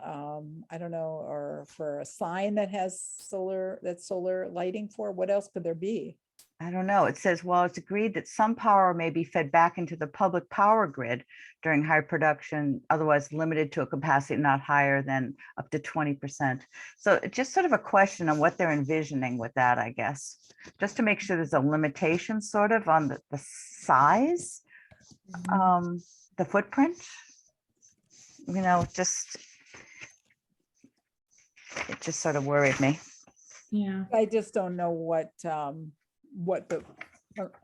don't know. Yeah. I'm betting that this is boilerplate from other CRs that they use. But CRs are always then individualized for the property and the grantor and the grantee. So yeah, it probably is something that they've used before for another project. But one that's entirely forested, I don't know. And then I think the last one is page 14, section 14, the baseline documentation report. Well, let me get here. Okay. Yeah. Baseline documentation report. Yeah. So on this one, I'm just wondering, it talks about, making note of trails, woods, structures, meadows, et cetera. And I don't know if it's asking too much or not to suggest the stone cultural features, whether that's an old mill foundation, a house foundation, or whether it's anything that might be a Native American structure. When they're doing the baseline report, I think it'd be good for them to maybe try to take a look at that as well, depending on what their individual knowledge is, but most people can at least identify the mills and the house foundations, if there are any, that sort of thing, the stone There's walls. a very cool antique dam structure, mill Oh, and dam cool. structure that's been partially dismantled. It looks Uh-huh. like a stone wall, but it was actually an old dam. When we went on the site visit, my husband Oh, cool. identified it as an old dam. So there is some historical Yeah. features. But are we getting into kind of a tricky zone here about documenting ceremony, stone structures that could be indigenous and mapping them? Well, I don't think you need to try to identify if they're Native American stone features or something, but at least on what they can identify, like the mill site, like any house foundations, Okay. stone walls, that sort of thing. Foundations, anything human made. Yeah. Okay. And then without having to get an expert out there or anything else, but at least, things that they can see while they're out there trying to document what's out there. I mean, I haven't been out there, so I have no idea, but Okay. just looking at it. Right. I think that's it. Anything Sorry. else? Anybody else? Those were good. No? Oh, those are all really good. Thank you. I knew you would come to Janice. You're welcome. You always do. Okay, I will stop saving this. I'm stopping the screen sharing, and I will bring this back to them and see Okay. if they come back. We'll look at it next week.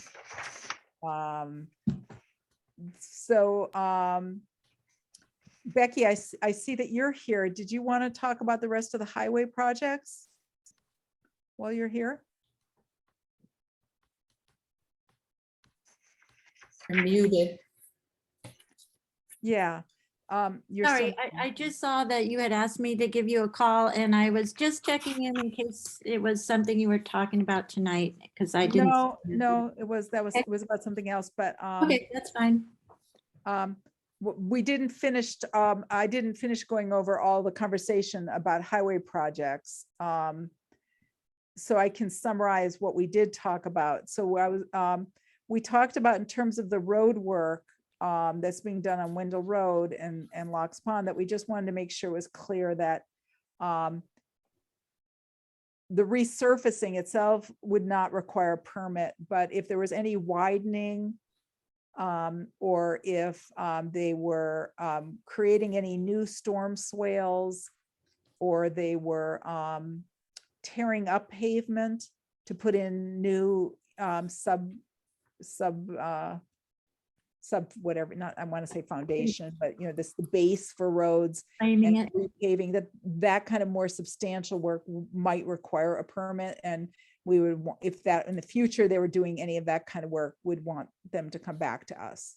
Yeah, and that's their practice, so it's totally an overlay, so it's, in this case, it's not. And for the Sand Hill, we talked about that didn't require a permit, but if they were going to do any work higher up the hill, there are some wetlands higher up on Sand Hill Road, so there might be an RDA that'd be required up near number 1, farther uphill. Is away that from- where we parked? No, farther up than that. Okay, so we parked where they were gonna start. So where Yes. where they're planning to start, is okay? It's if they go Yes. up any farther. Yes, so what you're proposing isn't a problem, but in the future, if they were gonna do any more work farther up the hill, that we Okay. would review it. Okay, that's So helpful. the other question, which I didn't talk about yet, but we can talk about it right now, is around lot 032. And Becky and I talked today about the fact that we would want the highway department or the town to come back to us for any future projects for that lot, because there's wetlands. And we want to review whether there was an impact in the buffer zone. I clarified that the existing RDA that was approved last summer was only for the demolition of the garage and doesn't apply to any other projects. So nothing else was permitted. And Becky asked about borings, if they were going to be doing any test borings, whether or not we wanted them to be reviewing that with us. And I'm imagining, I don't know what you guys think about that. Usually, I think that's under the Wetlands Protection Act, that's a minor exempt activity Right, if you're just doing test borings and stuff. right. And we don't have the exemptions in our bylaw. Yeah. So I think that's discretionary on our part. Mhm. I guess my thought is that the borings are necessary in order to evaluate the property, and that seems important to do. And I don't know that I don't know that there would be conditions we would need to put on it. It doesn't have a lot of ground disturbance involved, and it's I usually think it looks temporary. okay. What? I said, I think that would be okay. Yeah, so I don't think we need a permit for that, Becky, but Okay. any other projects, and if there's a future building, we would need to review Oh, yeah. a permit for that, Mhm. because some portion of it undoubtedly would be in the buffer zone. Yep, understood. The Okay. first project will be the borings, and after those are analyzed, if anything comes of those, then I'll come back. Okay. And I did talk with Tim today about the what am I saying here? Culvert repair near Brook. Oh, the stormwater drainage near the brook that goes under Pratt Corner Road, where there's some erosion and the stormwater basin needs to be repaired or maintained. And he's going to go take a look at it this coming week. And also I talked with him about 120 Cushman Road, because that's that driveway paving where they would like the town to add a stormwater swale. So Miriam, Tim's on gonna that look one, at it, so. Tim remembered, he thinks that what has happened is the swale was done like a long time ago and it's filled in. Hmm. Is what he is thinking, if it's the right spot. So It looks awfully flat. I mean, okay. So you it's know, it's hard to know. I mean, the people living there have been using it as a parking area for a really long time, since they've bought the house. So I think it would need to be redone I anyway. think it would qualify as a new swale. So I think that there'd need to be an RDA for that, if other folks agree. We have looked at it. Dawn's been there and Mary's been there. I don't know if Robin's been there. Okay, I think and Beth looked at it with us too. What, Mary? I said, I think Beth looked at it too. Beth, did you look at it too? Mhm. Yes, you did. You were there, right? Mhm. so what's the best way for to initiate the new RDA for the highway department to work on that? Well, you guys should do the application. Yep, and so you fill And out the you're meeting paperwork. again in 2 weeks, right? What? You meet again in 2 weeks? We're actually meeting 1 next week. week, and then we're meeting on the 14th. So for us, we're pretty full. Our schedule's pretty full next week. I don't think and there's not enough time to have a public meeting, because you have to put a Right. legal ad and the abutter notification. So, but we could do it for the 14th. I can give you a date, a time. I can give you a time for the meeting. And so that you can do that. Okay. All right. Great. Well, they'll be happy to hear that. So that night, I think they're gonna also, the landowner is also gonna submit their RDA, so we can probably do those back-to-back meetings and kind of do them in conjunction with each other. Okay. Becky, can someone be there from the town, either you or someone from the highway department? Ideally, it'd be someone from the highway department to talk about it. I can't guarantee the highway department. I will try to make it. I know Tim's got a lot of things going on right now, so I'll find out what we can do. I just find it really difficult. Last year, we did the RDAs for all the highway department projects without anybody from the town, and we had questions. And Yeah. there was no way to answer them, and nor, it isn't a meaningful public meeting if the applicant's not there. Okay.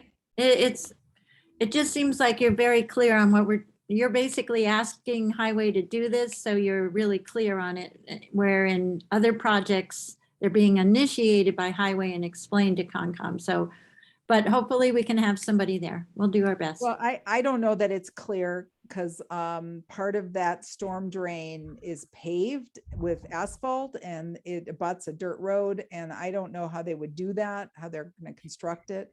So I feel like we need to have the highway department there to answer questions and talk about how they think it should be done. I'll see what we can do. That'd be great. Will you let us know so we know what to expect? Uh-huh. Okay. All right. Thank you. Okay. We went out, Robin and I, and who else was with me when we went over? Were you there, Mary, too? Yeah, Yeah. the two of us went over to the top of the lake conservation area last weekend, and I had a conversation with Penny Jakes that she wants to come back to us to talk about signage for that area as part of the project. So I'm going to postpone that information for a meeting when Penny can be here. She couldn't come tonight. She's going to be putting in some flower beds and might be interested in some volunteers to help. I told her I'd be willing to help, so if anybody else wants to. Is that who put in the flower bed and moved the stones? Yeah. Okay. And she said there would be, we were wondering, she said there will be more stones and more physical barriers to sort of protect the grass from parking. Okay. So, and she's thinking maybe long-term a picnic table there as well, possibly.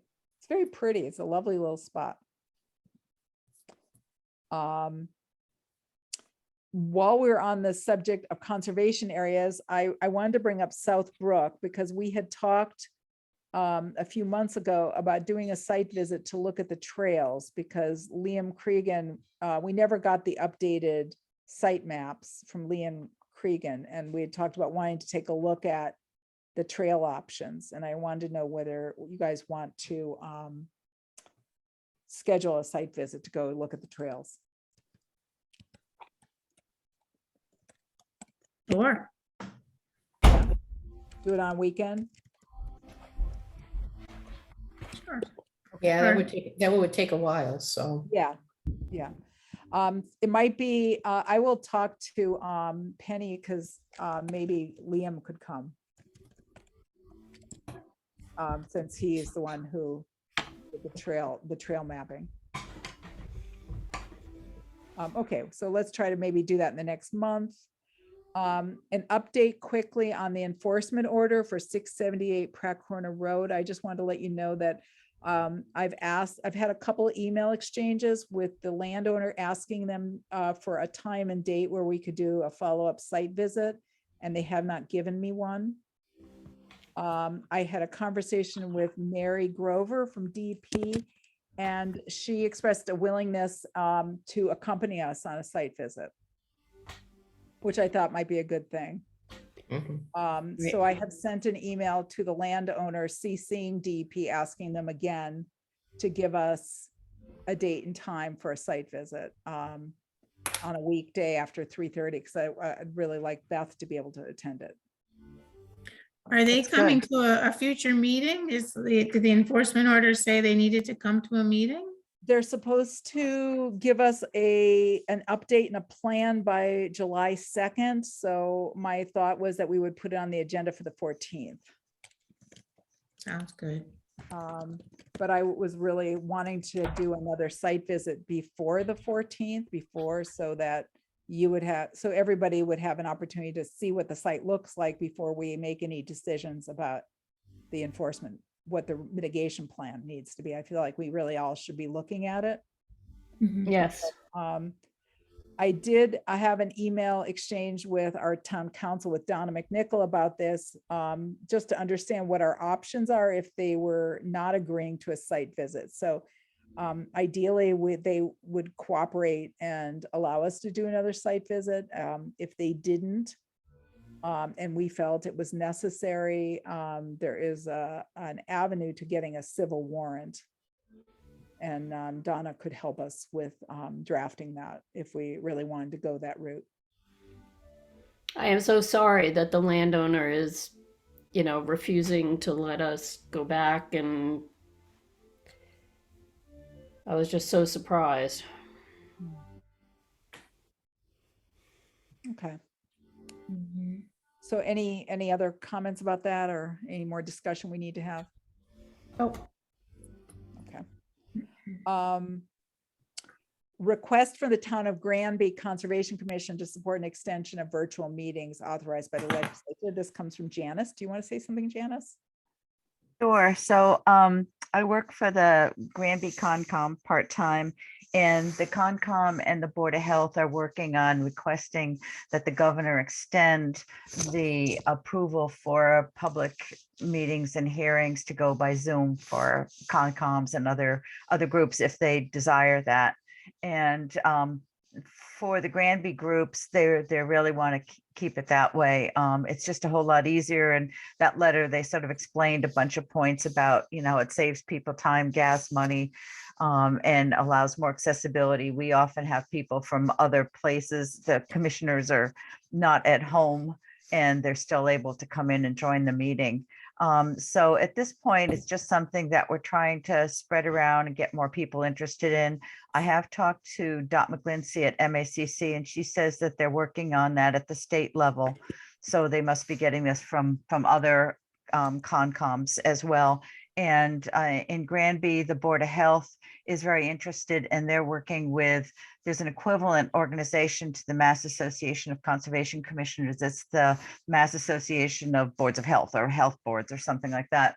So they're also getting their backing. And so at some point they would like to have more people write letters of support. And I just thought it might be a good thing for you guys to just think about, to discuss at some point, how you feel about it, one way or the other. Yeah. mm-hmm. What do you guys think? I would support it. I like the virtual meetings. I do too. And although I love seeing everyone in person, Yes. we do that a lot at site visits. We're outdoors, we have masks on, and it's kind of, best of both worlds. I think it gives the public more of an opportunity to attend the meetings too. That's a really good point too. Yes. I was thinking about it, that, just last week was a good example. Down at the lake, there's a lot of people who have second homes and don't live locally.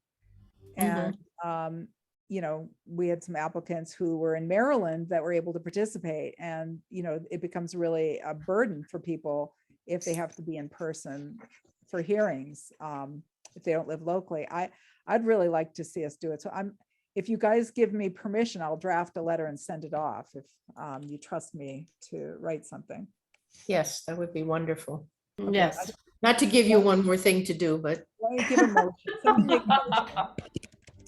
Make a motion.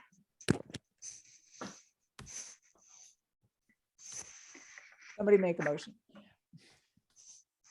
I make a motion that we support the request from the town of Green Bay Conservation Commission to the extension of virtual meetings. With a letter With a letter. to be drafted by the chair. I second. Drafted by the chair. And Robin seconds. Okay, so David, Aye. Font, I, Harrington, Aye. and Wilson. I, Okay. Thank you. Next, thank you. That's great. I really hope they don't go back to having virtual meeting, in-person meetings anytime soon. The idea of sitting in one of those little, Yeah. really ventilated rooms. I'm just really not feeling it. Yeah, and at least in Granby, a lot of people there don't believe in masks. So for the members of the committees and commissions, it's really a concern, a public health concern as well. So Yeah. I No, think I Shutesbury is feel much better on that, but No, I feel that way. I feel that way, Mhm. absolutely. You know, as a person who's living with somebody who has a compromised immune system, I'm being super, super careful these days about everything. Mhm. Okay, that's great. We have a few more minutes before we get on to the next RDA, site visit scheduling. So So can I just, go for it. this regards a site visit, so I have a request that for the culvert I was talking to you about, that we do a site visit to look at it. Culvert was this now? Culvert on Pine Road. That's being blocked by the tree roots. Oh, right. I think we looked at the tree roots before, but now the tree roots have been pushed into the culvert, so there's a request. Okay. From the LWA that it's a conservation issue, because last time there was a problem with flooded Pine Drives. So Lake Whale, is this request coming from you, Mary, or from LWA? So I brought it up because like the association thinks that it is a conservation violation. So they would, so I said I would bring it to the committee to take a look at it. Okay. And this is just as an FYI, this is on your property, right? Or is it by your property? I don't know. It's down the street from my property. It's on Pine Drive. Okay. Okay. So that's fine. Let's put that on the list then. So what I have on my list of site visits would be that culvert, the Ames Pond, which we're having the hearing in July 14th. So we need to do a site visit before then. And maybe that would end up being a weekday because I'm guessing that Kestrel will want to be there and they probably aren't available during the weekends. And then we have the DCR RDA. I don't know if we really need to have it during the week because we can just walk to it. I know where it is. It's just on New Boston Road. It was funny because my husband and I were hiking there in the fall and we saw all these wetland delineation flags all over that bridge. And we were walking around wondering like, what is going on Yep, here? I So wondered too. Yeah. but now we know. And I remember my husband said, well, somebody must have been applying for a permit. And I was thinking, no, they didn't. And I didn't get a permit. So anyway, they got around to it.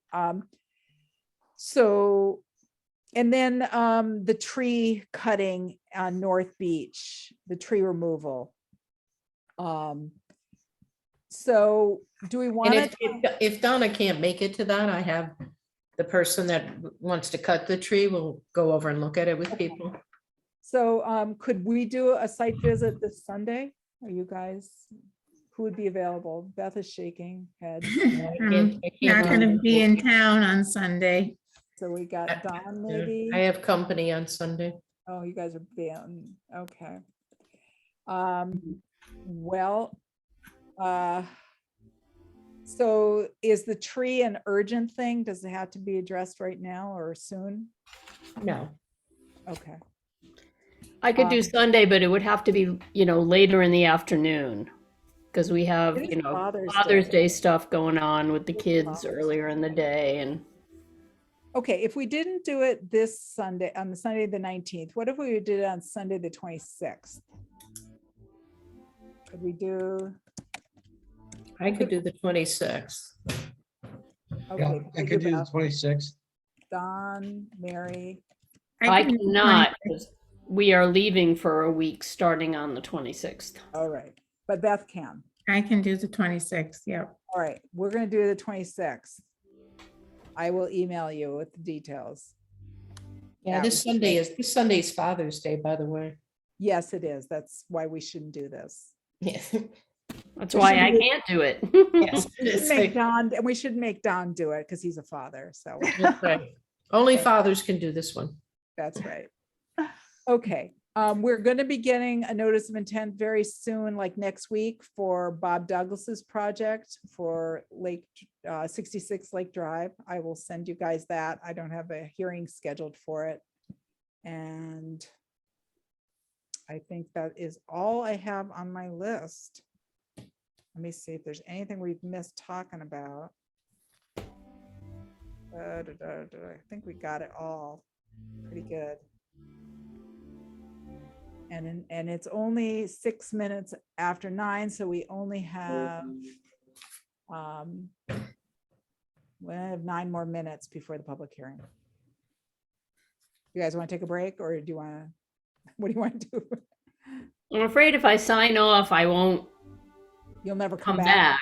Yes. Whatever happened to that vote we took a few years ago that said if we're not done by 2 hours, we just, 2 hours is the limit, because we were going 3, 4, meeting after meeting after meeting, and we were just burning out.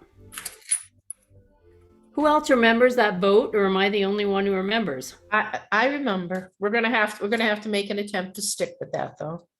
Well, I think that the problem is that applicants have the right to require a hearing within 21 days of when they submit a permit. So we can ask people to put off a hearing, but it's at their discretion. We can't make them. Okay. Yeah, the other way I to get do it. I'm sorry, I'm just being grumpy. We can limit time for some of these too, to get more in. And you can schedule them closer together in the beginning of the meeting, instead of scheduling it at 9:15. I used to schedule some 15 minutes apart, knowing that they probably were going to go longer than that, but at least they were on the agenda earlier, just in case one got canceled or, that kind of thing. So Okay. people That's would a good idea. know. Yeah, I mean, the Amherst still does it that way. I then could if be you're- on an if you have to agenda open- at but then 7:30. But what happens, Beth, if you're not done and you can't open the next hearing? You can't be late. No, that you don't have to open a hearing right at the time. You can only, but you can open one after. You can't open it before, but you can open it after anytime. Oh, Because you can't open it before because people from the maybe. public might not have gotten there yet. But if somebody knows that a meeting's supposed to start at 7:30, but sorry, there's been a lot going on, it actually didn't start until 8:05. The people who have come to the public meeting are already there and they're just waiting along with the applicant until 8:05.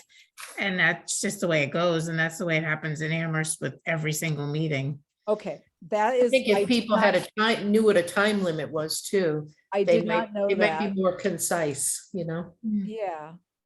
Yeah, though I don't want to rush because especially if we're actually trying to issue the permits the same night. Yeah, I mean, you can, just have the hearings and then have all of our other discussion afterwards. Yeah, Right. And that way, if we don't get to some of our discussion things, we just move that to the next meeting. right. If we're ready to close. Okay. Well, that's great. And I will try to do that. I'm still learning. So let me think about this a little bit. I'll try I to. always wondered how Amherst got through all those meetings with 15 minutes. I couldn't figure it out. Okay. So for next did. week, the way we have it scheduled is we have at 6 o'clock is the 26 Lake Drive. And I've scheduled 45 minutes for that, but maybe we'll get some other things done if we can end early with them. And then there's the RDA for my project. And then I have the Montague Carver public hearing at 7:30, which is usually a lengthy meeting. And then I don't have anything else scheduled for that night. So, and at this point, I don't think there will be anything else. So, maybe we can get done by 9. Make it only a 3-hour meeting.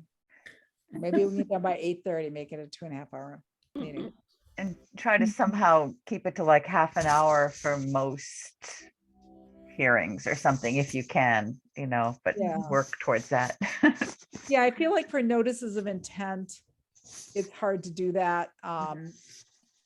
I think, half hour is a little challenging, but yeah, Mhm. Yeah, it depends on the project, I mean, yeah. we had a pretty Right. short hearing for 14 Lake Drive. This last one, with tonight was like 45 minutes. Mhm. I don't Most think of the time, if you have a consultant, I think it makes it go a little faster, but you get what you get, in terms of people coming in as applicants. So, Right. Okay. So, point taken, we'll work on this and I'll try to reshuffle the schedule for the 14th to get it to be a little bit more tolerable. Because I get it, 3 hours is just brutal. I wish we could do it some other way, but okay. So we got a couple more minutes. I guess we still can't start.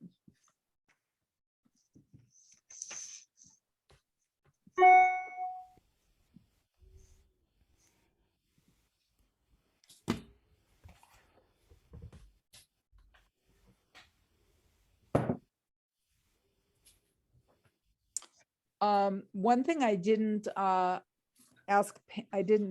talk to anybody about was for the Kestrel Land Trust project for the land acquisition for the Pearson property. They're going to have to write up develop with us a management plan. And one of my thoughts was whether we want to consider maybe trying to develop a universal management plan for all of the conservation properties for the town, sort of incorporate it all, the other parcels. That makes sense. Yeah, you can do that. There's sort of this template. I think it's really like the baseline document management plan that is just like a template that's out there that a lot of conservation areas use. And so, but that can be, I guess, more sort of site specific. And then you could also have an overall management plan that's for all conservation areas. Or you could have different sections of it that are site specific and sections of it that are general. Yeah. Do you have a draft of that? Yeah, I can send you I can send it to you. Template or whatever it is. Yeah, I'm trying to think where that template, where is that from? But it's very commonly used for the baseline report. And then a section of that, like the end of it is usually a management plan. And I wonder if it differs much from like the management plan that currently exists for the Southbrook Conservation Area.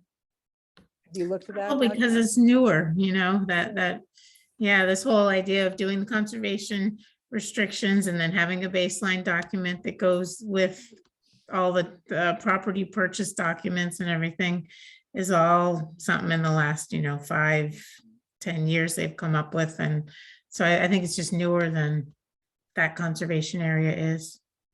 Yeah. The town is Is this one the one on Pelham Hill and Baker? Yeah. Okay. The town has requested that that I come up with a management plan for climate change and resilience. Remember that? That was a little while ago where they're asking for your input from the Concom as well as the tree warden's input about managing the forested areas in town. You know, town property. Anyways, that sounds like Is that for your, the are you talking about for the MVP? yes. I mean, it was like 2 years or 3 years down the road. But if you guys can come up with a management plan and I can get a chance to look at it, that sounds fine to me. Well, it's for the conservation areas in particular, not for all forested land owned by the town, because the town owns lots of properties that are not in conservation Right. status. Town's got a bunch of little chunks of land all over the place, Right. but But this would only if be you've got for, a consistent management plan for the conservation areas, you can also use that same sort of forest management for the forest areas as well. Is there any map of town-owned properties? yeah, there is. Yeah, It's in There is a the map? it's in the open space plan. There's a whole Yeah. list of Open them. space plan, okay. And I think there's a map of them too. And you can also go to the assessors website, and there's an interactive map. And when you pull up that map, one of the overlays is town-owned land, I think. And Okay. then it just kind of pops up all the parcels there. But there's only a few, like a small number of them that are actually co-owned or co-managed or deeded to the Conservation Commission as conservation land. There's just a small number of them, but I think having a management plan for all of them would be a good idea, rather than having different management plans for different parcels. 9:16. It is 9:16. We got to get going here. Okay, so let's open the public meeting for 421 West Pelham Road. Hi, welcome. Hello. Hi, you want to introduce yourselves? For the record, my name is Jack Wisniewski. I'm a registered professional civil engineer, and I own J.A. Wisniewski LLC. And I'm here tonight with my son, Michael Wisniewski, and his wife, Ashley Okanya. And they have purchased a piece of property on West Pelham Road, number 421. Just to orient you to the site, you have the map? You want to share the screen? I think I have it up. Like, give me 1 second. I'll queue it up and I'll screen share. So give me 1 sec. Okay. You can keep talking while I'm doing this. Okay, well, I think most of you have been to the site, but if you start from the center of town and you head towards Amherst on West Pelham Road, just before you get to Sand Hill Road on your right, there's a small house right there at the corner. Well, this property is right before that. And okay, you want to share? You want to share the screen? Mine's all in color. It's probably easier to Yeah, see. this isn't the, I'm sorry, this is the first one that got sent to us. Let me see if I've got a better one. Nope. I sent you one that I called rendering. I'll stop screen sharing. I think I gave everybody the ability to screen share, so you should be able to. Can you? Okay, I just hit screen share. Great. I see. Let me know if it doesn't work. We'll let you know.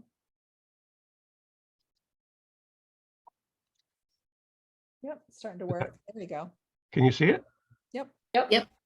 Okay, and you can see my cursor okay? Yes. Okay, good. So this is the property. It's about 33.6 acres. And this is just the plot plan. This is not the detail. And the property line is shown in red. And the proposed construction is just off the road, about 300 feet. It's not in color. It's just at the bottom of the screen there next to the road.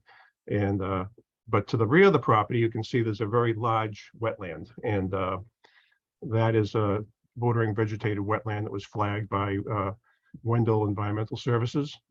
And that property, that wetland is about, what do I have, 180 feet or so from the nearest point of construction or clearing of trees. So we really won't be talking about that so much. But to the left of the site, of the construction site, is an isolated wetland, and that's the subject of tonight's meeting. So if we could move this over here for you so you can see it a little bit better.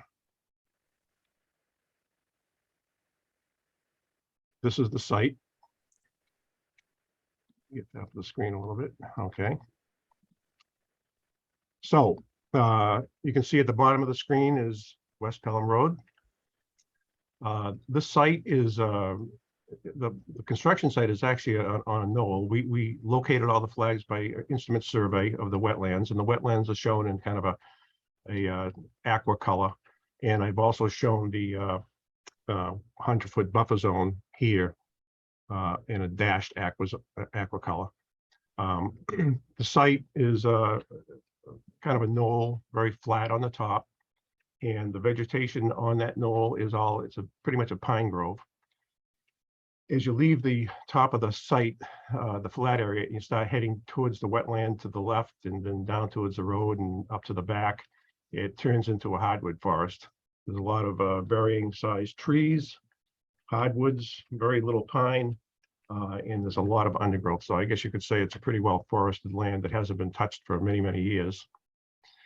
And the soils on site, right at the top of the hill, are sand. We did the testing for the septic system, and it's pretty much pure sand with very few stones in it at all.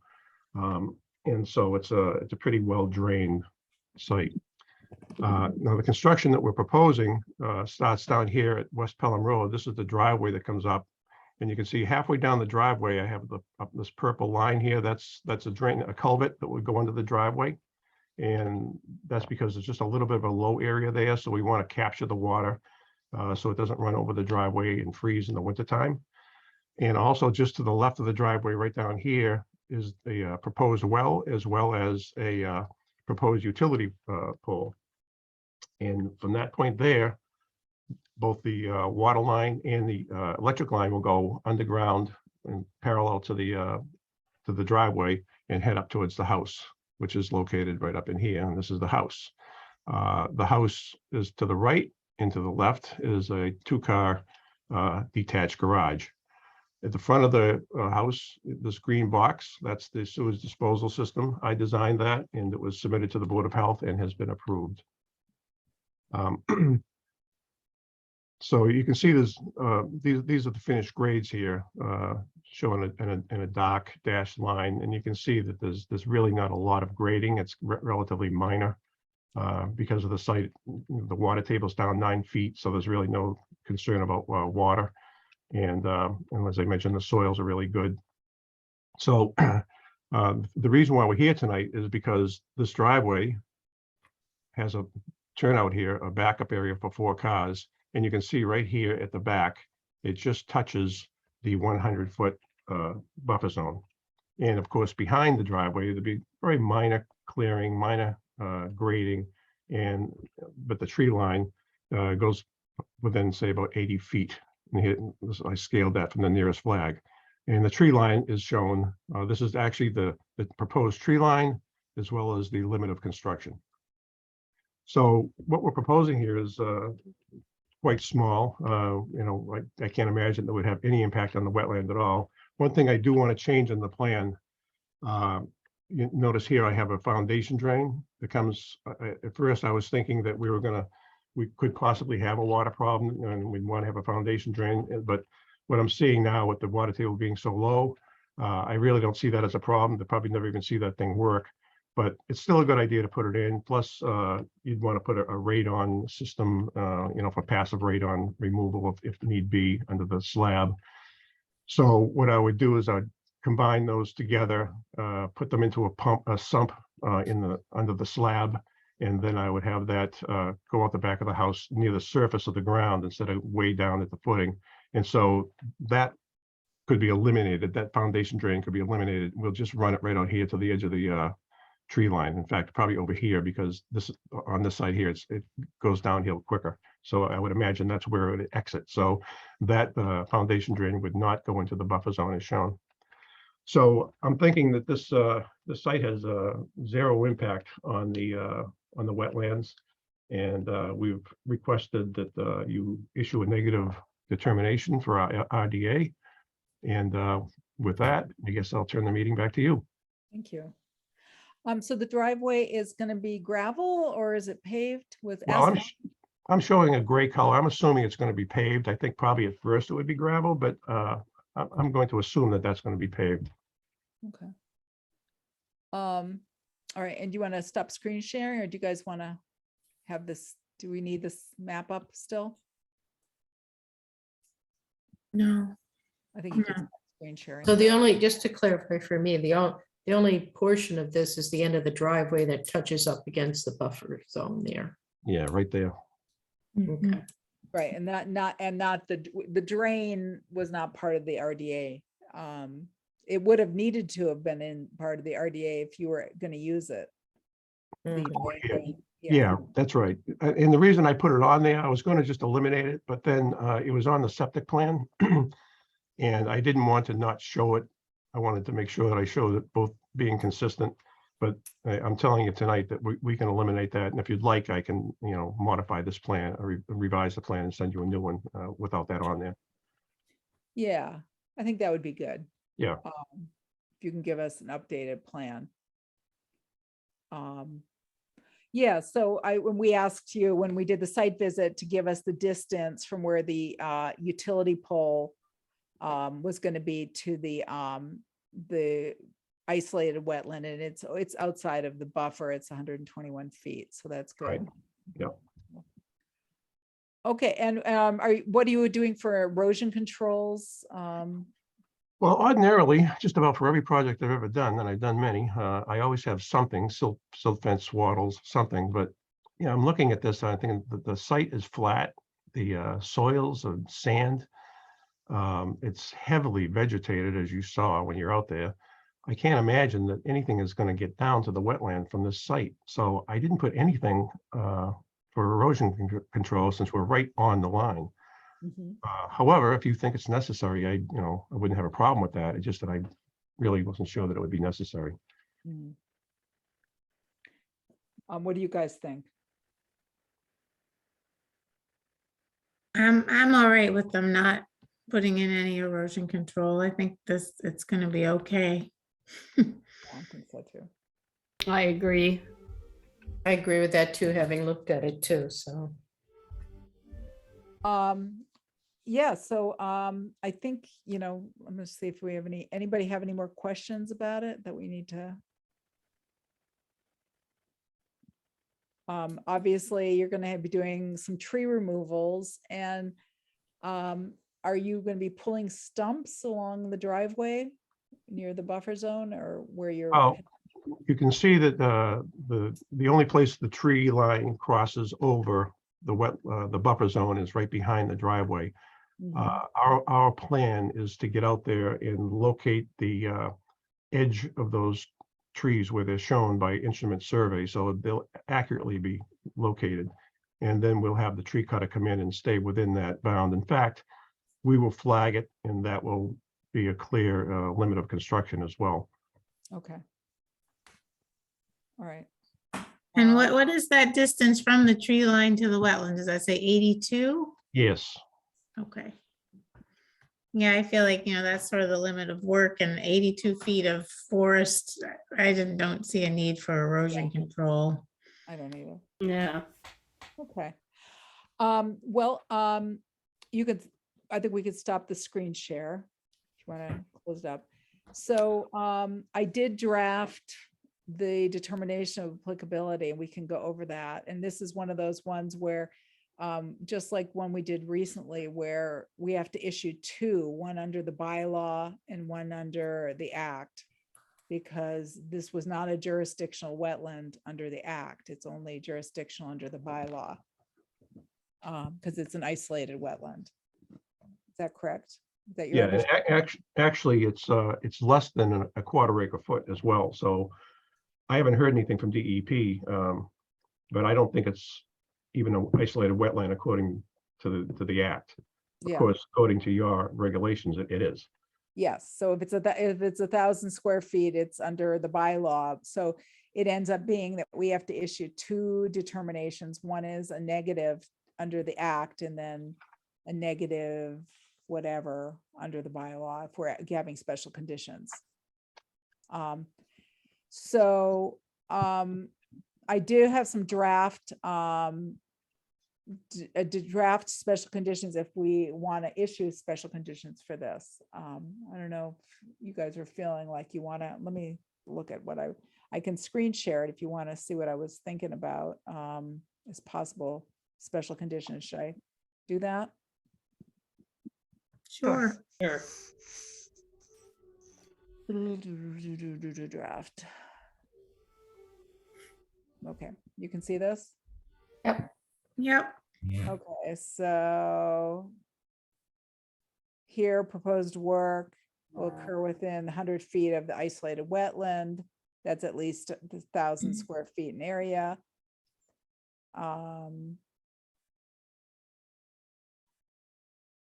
And then for conditions, what do I have here? I have, Go again, back, what? go back up, okay, 4 or 5, somewhere there. Let's see, something about it not having, 5, will have no negative, okay, no negative impact. Okay, thanks, sorry. Scanning through it. And this says it's a protected resource does not meet the jurisdictional requirements under the act, but is a protected resource under the bylaw. Good. And then we can do site visits, erosion controls, we could take that out. We're saying no erosion controls. Provide a copy of these special conditions to anybody.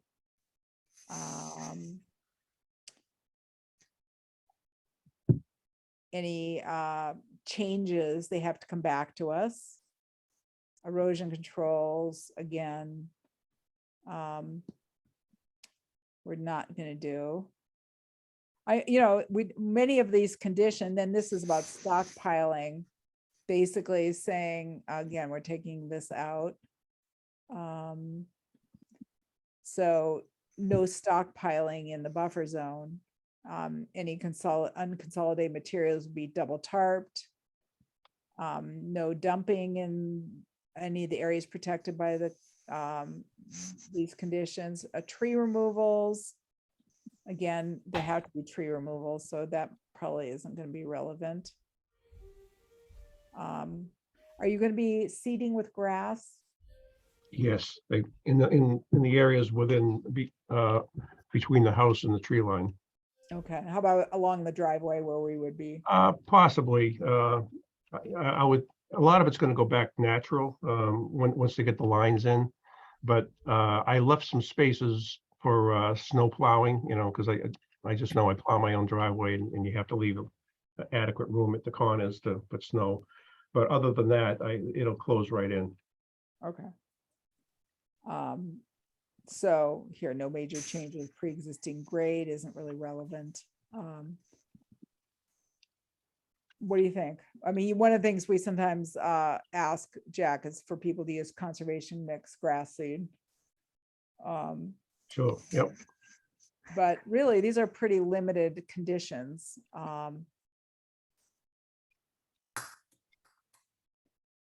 These seem okay with you guys? Looks good. Yep. All right, well, let's just go and delete the ones and I can clean it up later. I was just thinking, I don't know if it's necessary or appropriate to require the conservation seed mix when really all of that work is outside the 100-foot buffer, isn't it? Or is some of that clearing and seeding inside? It's such a tiny amount that's in the Yeah. buffer. So I don't even know if you need that really, do I you? don't know if we need that. It's good practice. It would still be Yeah. a good idea for them to do Okay. that. Yeah. But it's like out of your jurisdiction, right? Except for the tiny little piece of the Sorry. driveway. Yeah. Okay. Well, you could just add within the 100-foot buffer. Yes, yeah, right. That's true. Yeah. And that part that's behind the driveway is probably going to, after it's graded and so forth, is probably going to end up going back to natural vegetation anyway, but we can certainly do that in that spot. And then you don't need to use it if you're not going to do it. You don't have to have grass. We're not going to tell you you have to have grass. It's great not to have grass. Okay, so that's what I have. And does that seem okay? Yes. So the only piece here is the site plan that he was going to get us a revised one. Removing the drain, right? That's all. Site Yeah, Yes. I'll have that to you tomorrow. dated. Well, we'll issue it tomorrow. So if you get it to us, then we'll issue it. So dated 6/17/2022. Or we can say, what do you want to call it? Revised? Yeah, I'll revise it, have it revised tomorrow. No, what do you want me to call it? Just revision? Do you want to have a different title for it? It'll be to the same plan. In the revision block, I'll put remove foundation drain in buffer zone. Okay. All right. So do we have enough information then to close the public hearing? Yeah. Yeah. I think so. Somebody make a motion? I'll make a motion to close the public hearing on 421 West Pelham Road. Okay, I second. Okay, David, Aye. Stefan, I, Harrington, Aye. Wilson. Aye. Okay. First, let's talk about the special conditions. Well, first, let's go to the DP determination form. I'm going to screen share it and get your input on it. Let me see, is this it? And I will make sure I filled it out correctly. Please, God. All right. Okay, seriously. It's after the witching hour, right? After the witching hour. Okay. You So want to change, here, change here that I'm date. already seeing that I have to change something because the date is wrong. Hmm. Let me, The date of the plan will be the same, but you'll have a revision block of we'll date it for tomorrow. We'll okay. date it for tomorrow. How's that? Tomorrow is the 17th. Is that Okay. right? Mhm. Okay. All right. And then the request was filed on May 31st. I want to make sure, is this the correct parcel number? It's a little confusing because it was this larger parcel. They hadn't assigned it. It was requested of the assessor's office early on, but they had not yet assigned it. Because So, on your plan, you had T19. well, we put that on there because the Board of Health wanted us to put those words specifically, part of T19 or whatever I put there. But it needs a new number. Okay. But we don't have one, so I guess we have to use this one.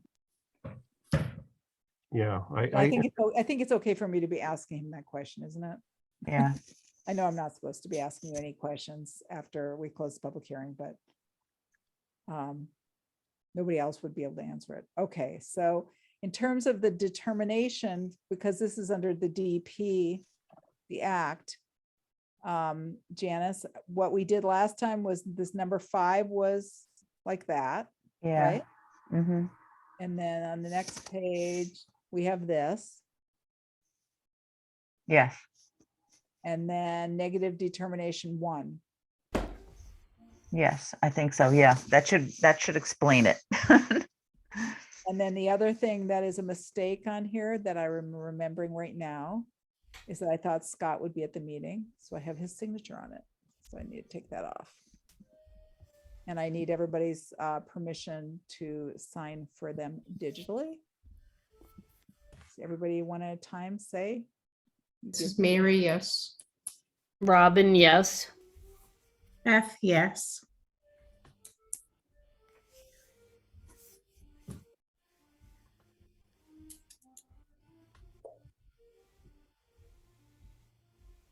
Not letting me do it.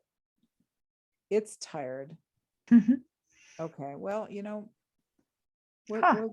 nope. Okay, I gotta futz with it later. I'm gonna stop. Maybe it's because I'm screen sharing it. Okay. All right, so I gotta take Scott off it. I'll do that before I send it out. So then the next one is the bylaw one, and I'll screen share this one.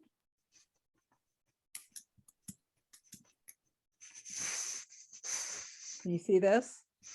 Yes. Yep, Okay, so I put Shutesbury bylaw. And I got change the date, yeah. change the date. Hope I remember that. And down here, again, 5 Yep, and 6.